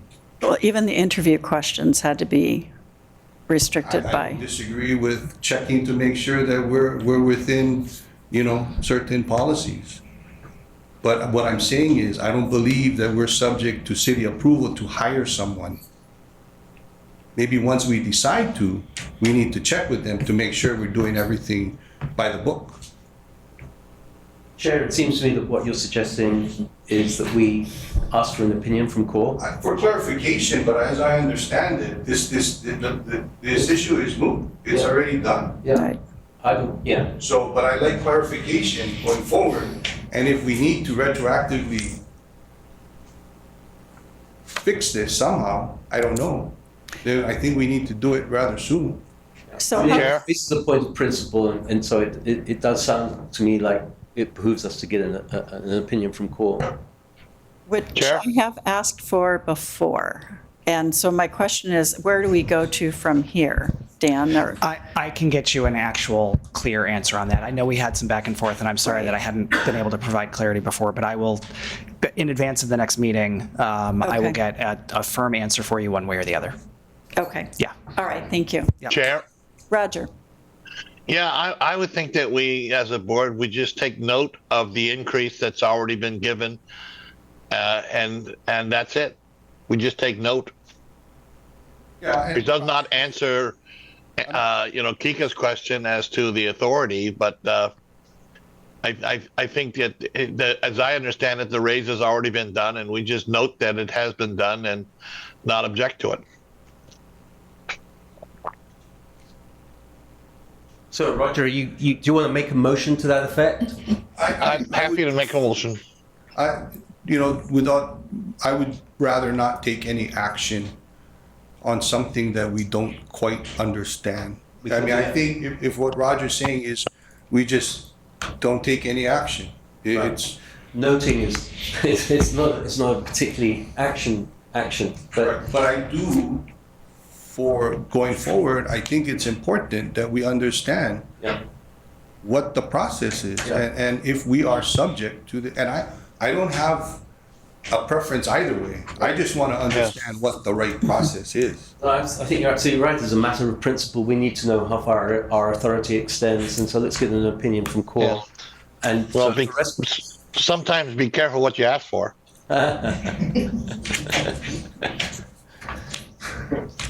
So, what is the feeling of the committee? I mean, you seem to be suggesting, Roger, that we shouldn't seek an opinion from CORE. But Chair, Well, I mean, I'm happy not to take any action and let the raise continue. That's fine with me too. But I do share. I think that the board did create the position, and I think the board has the power to do that. And I'm not sure I would want to ask permission. So let me, Chair, sorry. Let me just clarify. My ask is that we can clarify whether or not this directive applies to HART. Are we subject to this directive? more And if- generally, And if we are, right? it's a mandate. It's not a We request. don't get it. Yeah, exactly. We don't have any vote on it. And that's fine, and I can get you an answer on that before the next meeting. And again, my apologies that I didn't have that ready for today. No problem. To clarify, are you asking, Kika, does this mandate apply to HART or does it apply to the HART board? I think for this purpose, I think that's one in the same. It's been applied to the HART Yeah. organization. So my staff have Yeah. already received this. Then yes, the HART. So you're asking specifically about the HART board? Yes. Okay. So that's the question. Yeah, Is Hart understood. Board separate from Hart in general? For the position of the EO, which was created by the Hart Board. Correct. So, Kika, prior to you folks changing the board rules, when the prior exec officer fell under me, I think this conversation would never have happened. It never would have raised to the board level. The memo would have come out, we would have automatically given it to all the EMs, including the exec officer. So maybe, Dan, in your research, you need to see what trumps, because it was the board rules that moved the executive officer out from under the executive director. And that's, yeah, and that's why I don't have an answer today, because I gotta look into it. Thank you, Lori. So, is it it seems to me to be the sentiment of the committee that we should defer any action and get an opinion from CORE as we've, is everybody in agreement with that? Hearing no objections, that's the way we're going to proceed on that. And on that basis, I will hand the chair back to Lisa. Thanks, Anthony, and thank you all for that discussion. It is a fine line, and I think we've all found it somewhat confusing. There are a bunch of changes. Previous executive officer positions to the way it is set up now. Okay, so we're on to, unless there's any more discussion, we're on to topic 6, which is the summary of the board requests. Chair, I just want to clarify that Kika has requested legal clarification on whether or not the Hart Board is subject to Directive 2025-11. With respect to the executive officer. Perfect, thank you. And if we could get an opinion that applies more broadly, that rather than suggest this specific issue, because that's the principled issue that the chair is raising, right? Yeah, but I think that all other Hart positions are going to be covered by other city policy. I think that's been standard practice. Sorry, no one seems to have an issue with that. I think it was just specifically to any board hires. Obviously, other than the CEO, you've got the executive officer, and if the board ever hires any other staff, it would be the same sort of issue. Everybody All right. agree with Any other questions, concerns? Roger has his hand up. I don't know if you... Do you still have your hand up, Roger? Nope. That was a no. Okay. Yeah. All right. It is 9:40, and that adjourns the HR committee meeting. Thank you.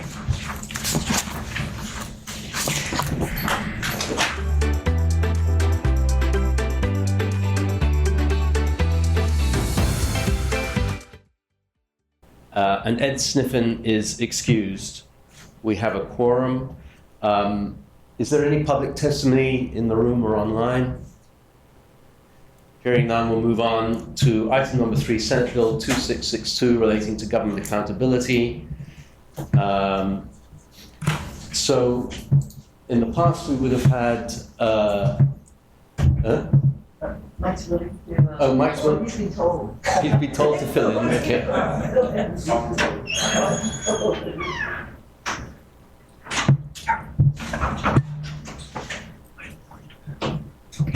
Good morning, Chair, Vice Chair, and board members.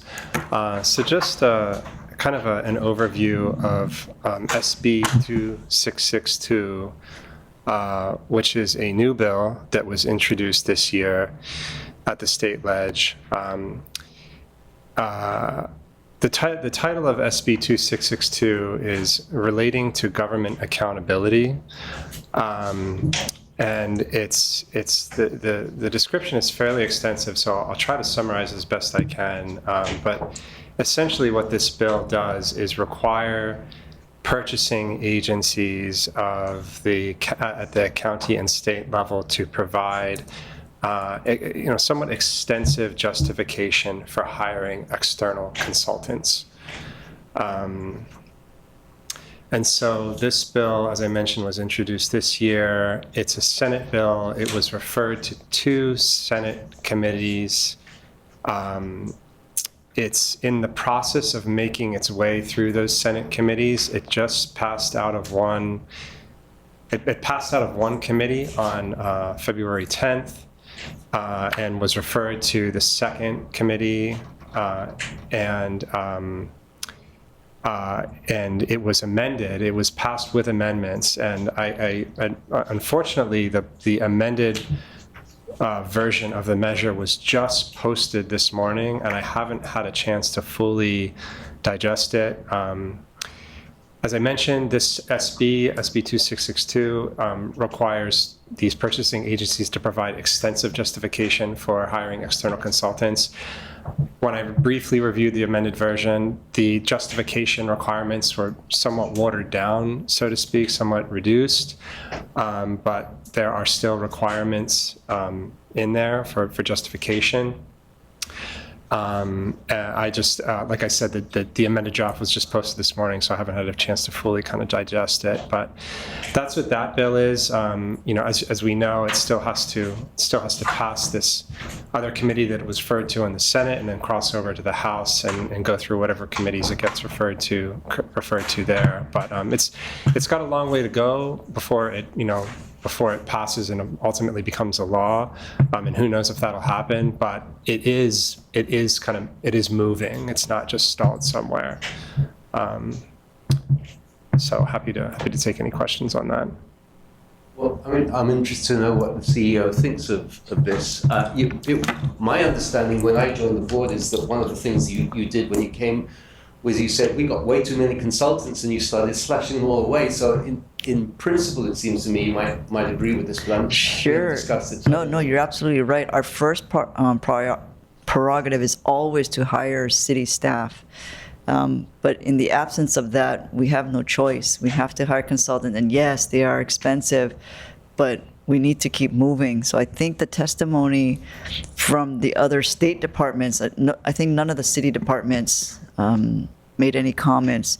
I think it would hamper government even more. There definitely should be accountability, checks and balances, but what is the current language, it's quite onerous. And just one of them, and I don't know the authority. I mean, obviously, especially because a lot of our funds is coming from the state, we would need to seek legislative approval of the contracts exceeding X amount. They left it blank for now. So, like Mike said, we need to see what those amendments are. If it's less onerous, you know, you're right. The concept is my actions are worse. But beyond that, we're transparent as an organization. We report every month to this board. You report every month to this board. Right. How many employees we have, how many of them on service contracts, how many of them are consultants. So we're very open about that.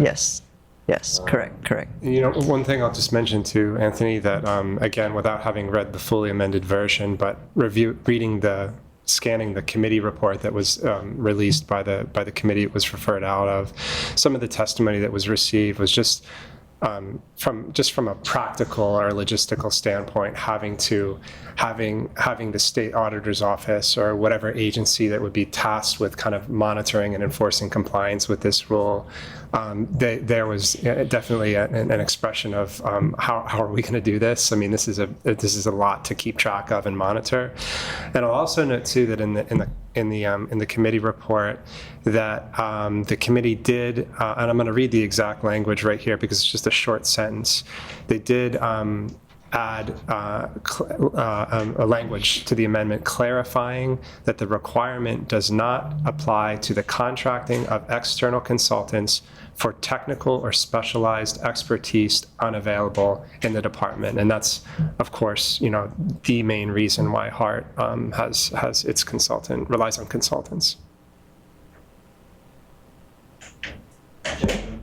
So I have a suggestion. Yes. I don't want to try to guess what the intent of the legislation is, but my personal opinion, I think it's geared more towards state agencies than city and county. But my suggestion, if I'm looking at, I think it's on page 4, subsection C, where you just referred, shall not apply to contracting of external consultants for technical specialized expertise. You may want to submit testimony requesting an amendment to exclude, city entities established pursuant to City Charter Article 17 or something like that.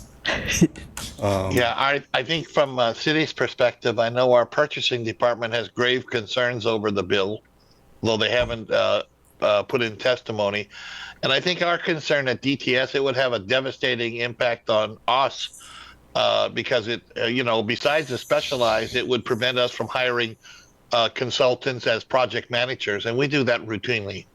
So I guess, and this is again just a suggestion, in the testimony, you explain on a general basis, most of our consultants are hired because they are specialized. So to justify the exemption from the statute, if it does pass, I do want to, because I know there was a little bit of discussion about, I guess, Chair,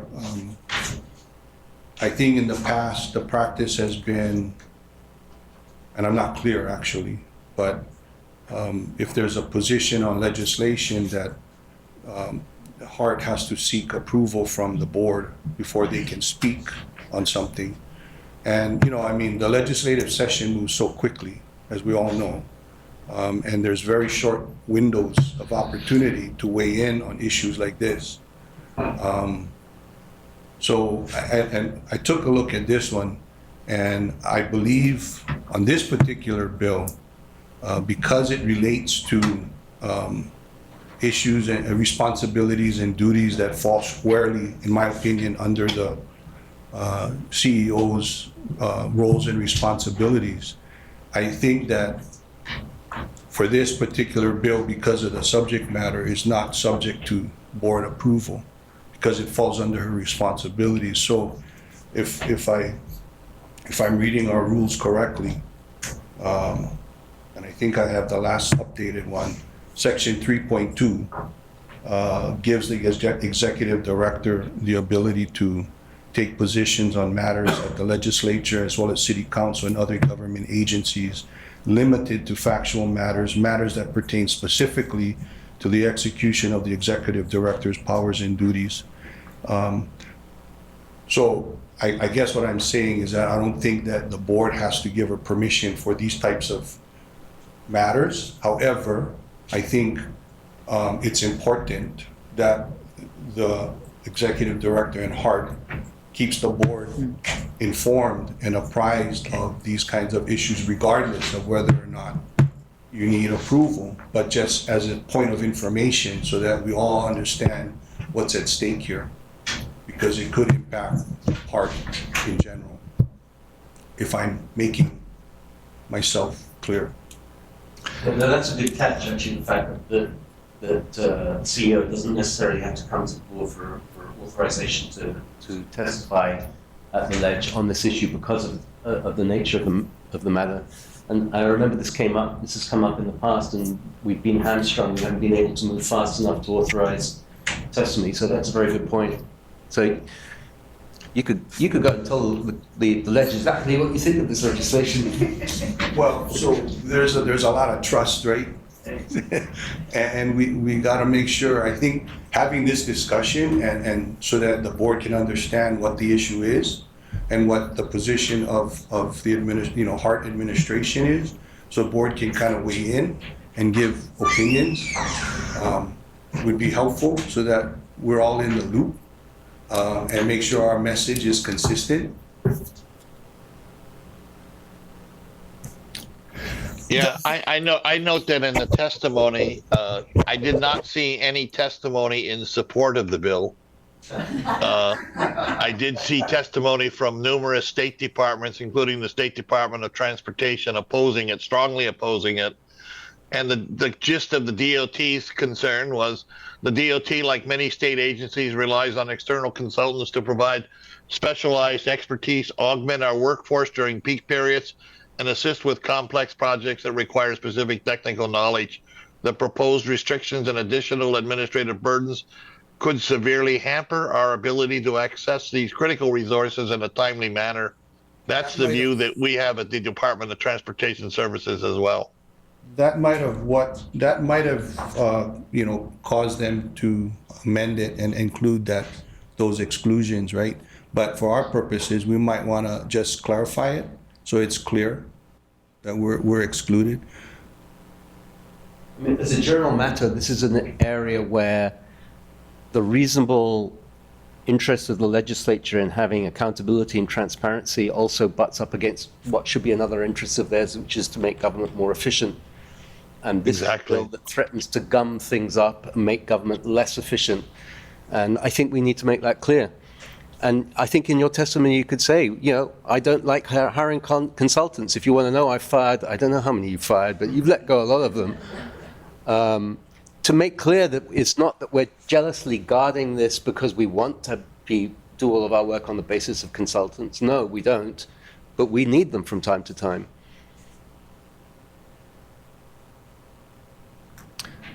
Anybody else on this item? Kathy? I have some background experience on this, but in many ways. But I think maybe a constructive testimony would be to say we have no objections to giving them a list, either before or after these contracts were solicited. So it's just FYI, rather than this whole thing about legislative approval, which I would think counties would be upset if now the legislature has an overriding ability to say yay or nay to county contracts. So I think there's a home rule issue there too. So it's a lot of hassle, but if you just have to turn in an FYI list annually, that would be to me a legitimate compromise. Well, I guess it's waiting, it's headed to WHAM, right? That's right. It's headed to WHAM. It hasn't been scheduled for a hearing yet, but we'll keep an eye on it. Maybe we can dovetail our testimony with our work on Central Oahu Park and Ride. Never mind. Islands.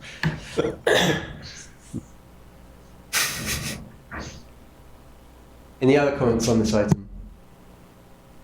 So I think the CEO has heard the direction that she needs for her testimony. So moving on to item number 4, Senate Bill 3293. But actually, before doing that, I should just note that ordinarily we would be briefed on this by Joey Manahan, but Joey's left us, so we should note his leaving. I was going to say passing. He hasn't passed.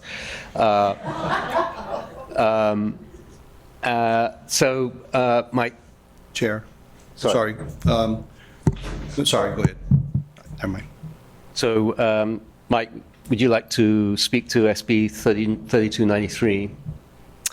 Sure, thanks, Anthony. 3293, a new bill for this year. Again, there was a similar bill actually that was introduced last year, didn't go anywhere.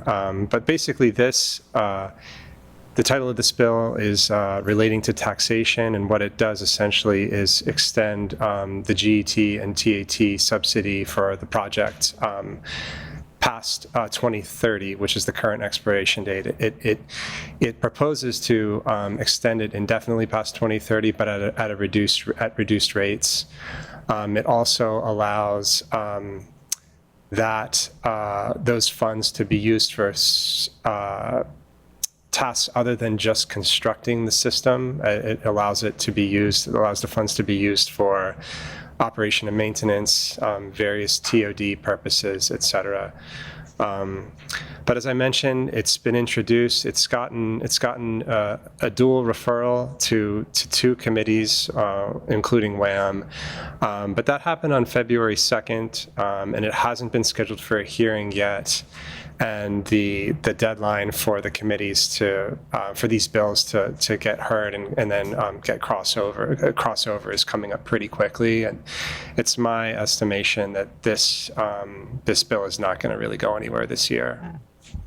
Yeah, that's my feeling too. No hearing scheduled, no testimony submitted. Correct. Yeah.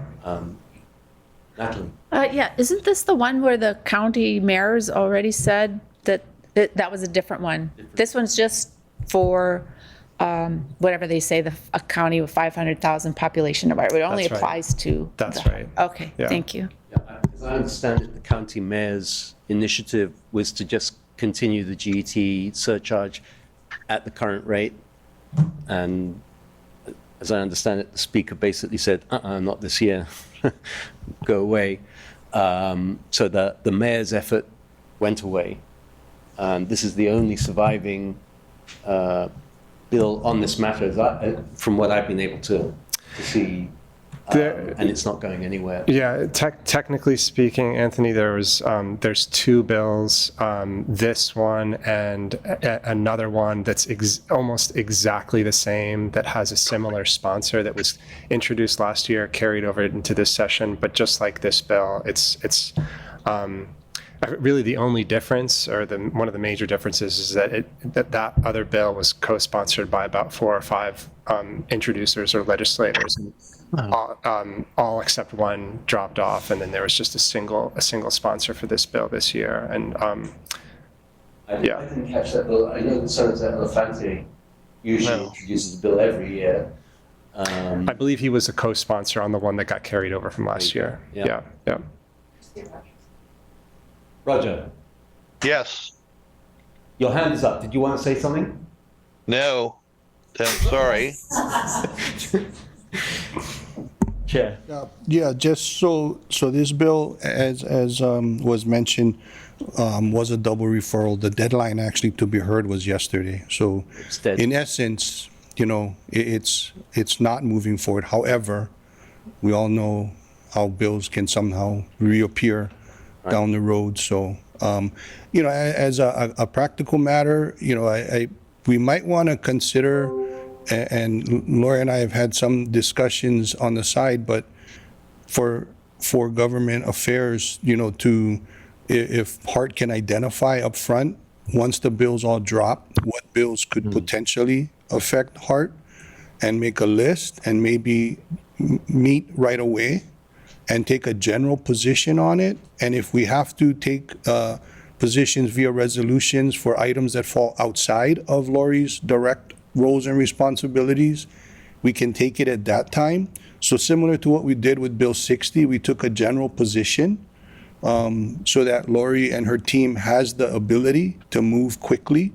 But if things change along the way, then we can adjust if we need to. It's just a suggestion.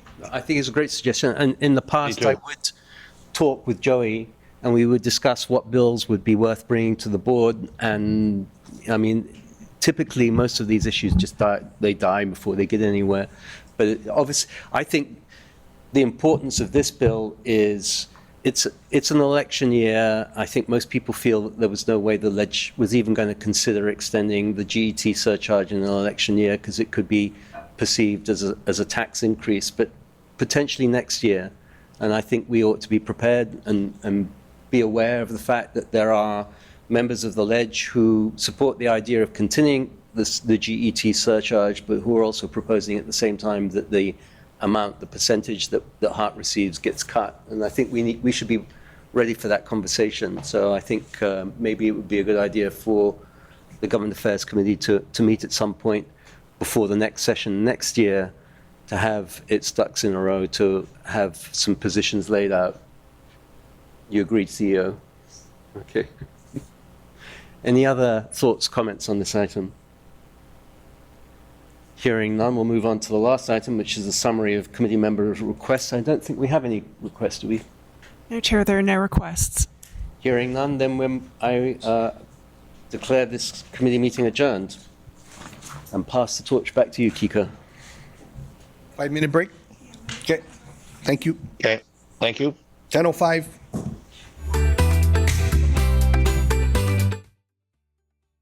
Good morning, welcome. Want to call this HART Board of Directors meeting to order Friday, February 20th, approximately 10:12 a.m. Want to start with roll call. Chair is present. Vice Chair Chris Takashige. Here. Thank you. Members Anthony Alto. Present. Don Takeuchi Apuna is excused. Lisa Baker. Present. Natalie Iwasa. Here. John Katahira is excused. Jared Kawashima is excused. Nelson Lee. Here. Roger Morton. Here. Joe O'Donnell. Joe Here. O'Donnell. Thank you, Joe. Thank you, brother. Kaulana Park. Here. Kathy Sokugawa. Here. And Ed Sniffen is excused.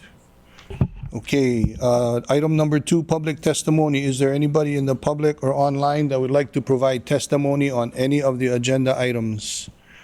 Seeing none, moving on to agenda item number 3, committee reports. February 20th, Project Oversight Committee, Kaulana. Chair, just briefly, we had our meeting today, earlier this morning. We had an update on the December 2025 progress report. Some highlights was the 138 kV billing issues and potentially some effects maybe we'll see on the schedule that which will be forthcoming. The other was the PMOC report, summary on that. And finally, on the agenda, the agenda item resolution 26-3, the eminent domain for City Council to require fee simple interest portions owned by Servco, so that will be done. Okay, members, any discussion, questions? Seeing none, move on to item number 3B, Finance Committee, Kaulana. Yes, so Finance Committee is basically updates, no action items, covered the cash flow reports for December and January of 2026, also the operating and capital budget updates and second quarter GDP and PH. Sorry. Is that it? Just summary of the reports, yes. Okay. Members, any questions, comments? Online, seeing none? Okay, we'll move on to agenda item number 3C. Lisa Baker, Human Resources. All right, we met this morning. We had basically three items on the agenda. We kicked off the CEO annual performance for calendar year 2025 and the review of the CEO performance metrics for 2026. The third item on the HR committee has been deferred for more information. And likewise, the agenda item number 6 on this agenda for the full board should be also deferred, likewise deferred. Members, questions, comments? Seeing none? Okay, move on to agenda item 3D, Government Affairs, Legal Matters. Anthony. Chair, your Government Affairs Legal Matters Committee met this morning to get an update on two bills that touch on HART that are before the Senate, SB 2662 and SB 3923. We had discussion. We reminded the CEO that she has the authority, the existing authority, to testify on matters on a purely factual basis that touch directly on her administration. The SB 3923 was an effort to extend the GET, but at a reduced rate. But that bill was not scheduled for hearing in time, and so it dies. And we basically agreed to continue to monitor what's happening at the ledge to see if any of these items crop up in some other form as we go forward. Okay. Members, questions, comments? Seeing none? Okay, thank you very much. We'll move on to agenda item number 4, CEO update. Thank you, Chair. Just to give you folks an update on Bill 60, on Wednesday, it was heard at City Council, full council, and it passed with a votes of 8-1. Only Councilmember Talba had some concerns about, he was worried about transparency and authority from the council, but myself and also other council members reminded him that HART has to come before them every year for the budget, and it doesn't grant HART carte blanche that we can do whatever we want. If we do get additional funding to start looking further west or further to University of Hawaii, we don't work in a vacuum. We have to start planning, start looking at possible routes. But again, at this point, there is no additional funding to do that work. But at least we have the authorization now to do the full from the minimal operable segment, just as a reminder, is from East Kapolei to Ala Moana. The locally preferred alternative is West Kapolei to UH. So right now, the council has granted us the authority to do the entire locally preferred alternative. Any questions on that? Yeah, I have a question. Yes, Roger. I understand that our budget is very, very tight, but are you saying that you don't have the authority to use existing funding for any type of studies, or that you don't have the money within the budget to do them? No, we are now granted the authority from City Council to do that, but like you said, our budget is tight and we're saving every penny right now. So, but Right. So because my reading would be that you're not prohibited from spending that is correct. grant money and other things. Right. Okay. That is correct. Yes. Any other questions, comments? Yes, Kathy. I'm sorry, I haven't followed the bill. Oh. But does this mean that unless you get funding for it, you're not going to start anything? No, we do have, as Mike presented, our financials and Corey to our cash flows, we have some excess, but you know how frugal I am. So I'm very cautious on spending any of the extra funds until I feel comfortable that we have all of our existing costs covered. But no, we if it's maybe $1 million to start the planning, to start talking, I'm open to that. Okay, because every one of us is supportive of the rail project, time as much as possible. Yeah. But I'm also very passionate about transit-oriented development and the planning. And in my mind, you can crucify me after the meeting, but rail is a step to a bigger goal, which is more functioning, successful, whatever you want to call it, better communities. And so my position is it's a step to a larger goal. So it's not too early to start that planning process and that it be inclusive. Okay. Which I can't say was perfectly inclusive the first time, but we have the time to outline the process, because if you need to do an EIS or a supplement, and it's a NEPA, well, maybe if it's a NEPA, it doesn't matter anymore, but that's a long process. It is. So we need to be cognizant of how many years it will take before we get to construction, and so working backwards, how much time do we have to do this overall process and get a framework that the community will back up rather than being told this is it. So I'm supportive of a very inclusive, and we start now kind of. Oh, thank you very much. I agree. We agree. And actually, Oahu MPO is already working on that on the west side. I cannot, only not because I don't want to. We're having a meeting this afternoon. I think it's this afternoon, right? This meeting this afternoon with Roger and Ampo Oahu MPO to see what is the status of that. And so once we get that update, we would love to, maybe even the Director Garrity can come here and give an update on the status of their analysis. This was focusing just on the west side, though. Yeah, but fully agree with you, with your sentiments. It's my preliminary experience in Bill. It's very problematic to come up, or how does the station proceed from Ala Moana Shopping Center? That is correct. I will be one of the tree huggers that will holding the tree down if you're going to cut that upcoming full of our trees. I was just going to add to what Kathy said. There's no if. We will have to do an SEIS for any extension that we consider. There's no escaping that. Yes. So yeah, it's a multi-year process. It is. Yes. Any other comments, questions? Just the comment that it's a multi-year process, assuming we use federal funding. Yeah, so on that point, I do want to note that we received Chair Waters' comments loud and clear that we do have the ability to seek private financing or funding. So the important thing I think about Bill 60, the most important thing to me for HART is that it allows us to start having those discussions. Yes. That's the most important thing. And I think I would like to, for the board to consider, talking with Lori and her team on how we can start looking at moving forward as far as having those kinds of discussions on how we can either move westward or look at how we would move eastward. But to some of the council members' points, westward is something that maybe we can look at a little bit more in the immediate future.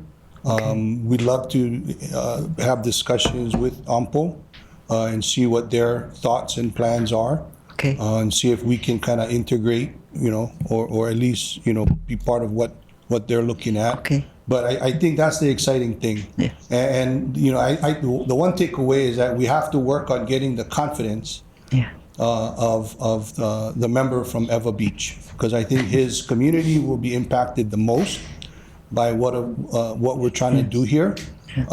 So we want to work on gaining his confidence that we're being very fiduciarily responsible. We're not just looking at this as a blank check.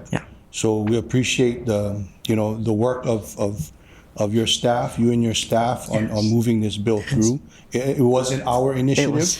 It was a city council initiative, but I think it's going to be beneficial to the project and to the. That's the other second point of Bill 60. Yes, it grants us authority that we have from the council members for them to initiate this, and even the community. I think we have hard to and have the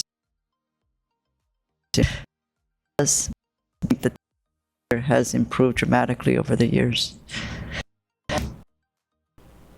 So I have just a thought. Yes. And something to consider, and maybe we can have about it. As the project has been moving forward, we've noticed, have noticed, as the station starting to see the use, the utility of the system. Yes. If a discussion about the potential of looking at, as we move eastward in City Center Guideway, if we can have a discussion about possibly opening station by station. So we have been asked that by council members, and actually on segment 2, Mayor himself wanted us to open to the airport before we had everything done. But how we are constructing, it's going to actually cost us quite a bit more to do that. So, for example, right now, we're going to have a temporary terminus at Civic Center because we don't have all the funds to get to Ala Moana. There's a lot of infrastructure, additional infrastructure that is being constructed for that temporary terminus. So if you're going to do station by station, you're not just talking about the and first of all, Tudor is not just going to go from west to east. They're hopping around to try and mitigate our schedule impacts. They're going to have 3 different headings, so it's not going to be nice that they can open from station to station, because they're going to be here, here, and here. So you're going to have pukas. You're going to have gaps between the guideway and the stations going up. But then the follow-on is the communications. That's really what hampers us. The communications has to go from west to east and to go all the way back to the rail operations center. So it's extremely difficult to, if not impossible, with the way Tudor is constructing, to go station by station. Is it possible to continue to have that discussion, at least maybe to the Chinatown, or, you know what I mean? Just something, just to have that discussion, because I think as the stations open and people in that particular vicinity see it generates even more excitement. It does. And use and ridership. Yes. So if there's a way. Did I miss anything? You two. Doesn't have to be today. Oh. Yeah. No. Come on up. Oh, they don't want to come up there. They're gonna get it. Okay. Yes, Chair. Okay. That's a to-do. Okay. Any other comments, questions? No. Seeing none? Thank Okay. you very much. Oh, wait, you have, Yeah, FTA. So FTA was here last week for our quarterly. It was a very positive meeting. We gave them all of the updates, same updates we gave to you folks. They did stress, Natalie, you brought up the 125 million. Please progress with that quickly. Don't let it sit, just so there's no risk. So that was a main takeaway. Any other takeaways from FTA, PMOC? Not really. Okay. It was very, very positive, very quick. The meetings are getting shorter and shorter. So they did go out on a field visit. I didn't get any feedback from them on how their field visit went. It was pretty good. Okay. All right. That's it, Chair. questions, comments? Yes, Anthony. I noticed both the December and the January progress meetings were cancelled. We don't read anything into that. That just was I at think the FTA end. I think that's at the federal level, whether it was the government shutdown or travel. So it had nothing to do with HART. No. Positive comment. Oh, okay. So yeah, the December, January meetings were postponed. Even the quarterly meeting was postponed. And the feedback we got was, they're not too worried about our project, and they wanted to meet with other projects before they got to us. So kind of positive feedback in terms of, we'll get to you folks eventually. We have pressing matters to deal with. I hope the We're not on their journalists who naughty are list. listening on this meeting are taking note of that. We're not on the naughty list. The FTA is saying our project is doing so well that they don't need to meet with us, and they're going to meet with other people, other projects. I mean, that's good news. Yes. Thanks, Vance. Thanks, Vance. Any other questions, comments? Just one quick one. So, I mean, are there any pending federal potential shutdowns, or is that? Not that we're aware of. Okay. They did not share any of that with us. Okay. Nothing else? Okay, move on to item number 5, eminent domain, resolution 2026-3 that was taken up previously in the Project Oversight Committee. Chair from Project Oversight Committee, Kaulana, do you have a recommendation from the committee? Yes, they had to approve, so I'd like the motion for approval. Okay, we have a motion and a second to approve Resolution 2026-3, eminent domain of tax map key 210313030. Is there any discussion, any questions? Just note that this was a previous issue that was taken up, so it's somewhat of a cleaning. If there's no questions, comments, are there any objections to the motion to approve? Seeing none, the motion is approved. Resolution 2026-3 is approved. Thank you very much. Item number 6, as Chair of HR, Lisa Baker mentioned, no action taken. Lisa, did you want to say anything else on this item? Okay. We'll defer, if there's no objections, we'll defer item number 6 for further, to further notice. Any discussion? Okay, item number 6 is deferred. Item number 7, before we move on, is there anyone in the audience or online that would like to testify on item number 7 or 8? Seeing none, we'll take up item number 7. So Senate Bill 2662 was discussed in government relations, government matters. Chair Anthony Alto, do you want to speak on this, or? Very briefly, Chair. Basically, what the this bill, SB 2662, is still alive in the ledge, and the board reminded the CEO that she already has existing authority to testify on this matter as it relates to to factual content and as it impacts her administration. Any questions, comments? Seeing none, Lori, so maybe consider potential amendments as discussed? Okay. Okay. Seeing if there's no other further discussion, thank you. Moving on to agenda item number, no action on this particular agenda item. Agenda item number 8, Senate Bill 3293 related to taxation. Anthony, you want to? Thanks, Chair. Yeah, we considered this because that bill was still alive as of yesterday, but in fact, it hasn't received any of referrals to committee, so it's not going to be, I mean, it hasn't scheduled any hearings, and it's now past the deadline for that to happen. So this SB 3293 is now effectively dead, and what we decided is that we would keep in mind the fact that this issue is going to come up in the next legislature, and that we might have a conversation but prior to that, so that we have some sort of position outlined of our own before the next session of the legislature a year from now. Okay. Members, questions, comments? Seeing none. There was no action to be taken on this particular matter as well.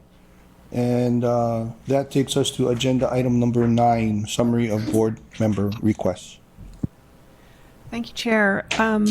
I believe you requested a follow-up meeting. Is that correct? To discuss station openings or? Just discussion, just ongoing discussion. Okay, Yeah. noted. Okay. Thank you. Thank you. Isn't there also a potential OMPO presentation as a follow-up? Yeah. Yeah. I'm sorry, I missed that. Lori, potential AMPO presentation? Yeah, I can speak to the director this afternoon, see if he's, if he can come and present to the board. Okay. Okay. Are we talking about for the March meeting? Possibly. Okay, I'll find out thank you. Just out of curiosity, did we ever hear back from the Stadium Authority regarding the update? Oh, no. No? We have kicking the can. We can follow up. Is the can still there? It's coming out. Okay, just wondering. Okay. Chair, Yes. excuse me, before you adjourn, I just want to state, I've been on this board for 5 years now, like you and Anthony, and I just really appreciate the way you run these meetings so efficiently, and I think this move that you made to go from committees, more having the work done there rather than rehashing everything at the board level, really makes things more efficient, so thank you so much. Well, I appreciate that. I just give all the work to the committee chairs but no, I appreciate it, and that was the intent. You know, if it's not working, we can always, there's been thoughts about separating the committee meetings from the full board, and we did that in the past. And I'm open to trying it again, but committee chairs, you guys are free to call your committees at any time. But, to try to be efficient, keeping in mind everybody's schedules and time constraints, we're trying to be as efficient, but really take the business of heart serious and do our fulfill our responsibilities as a fiduciary oversight body. So I appreciate that. And if it's not working, we'll try something different. But I like it the way it's working. I think it's working pretty well. I don't know if anybody else has any. Kaulana? Yeah, no, I just wanted to echo. Yeah, I would agree that, having everybody here makes a big difference. So if we can keep it the same way, get the committees going first and then get to the whole committee. That way everybody's in the know and it's collective here. So long as it doesn't go 4 or 5 hours. So you're doing a good job. Kika? Yes. I'd like to also tag on to what Natalie said, but I think it's really more of an issue of trust.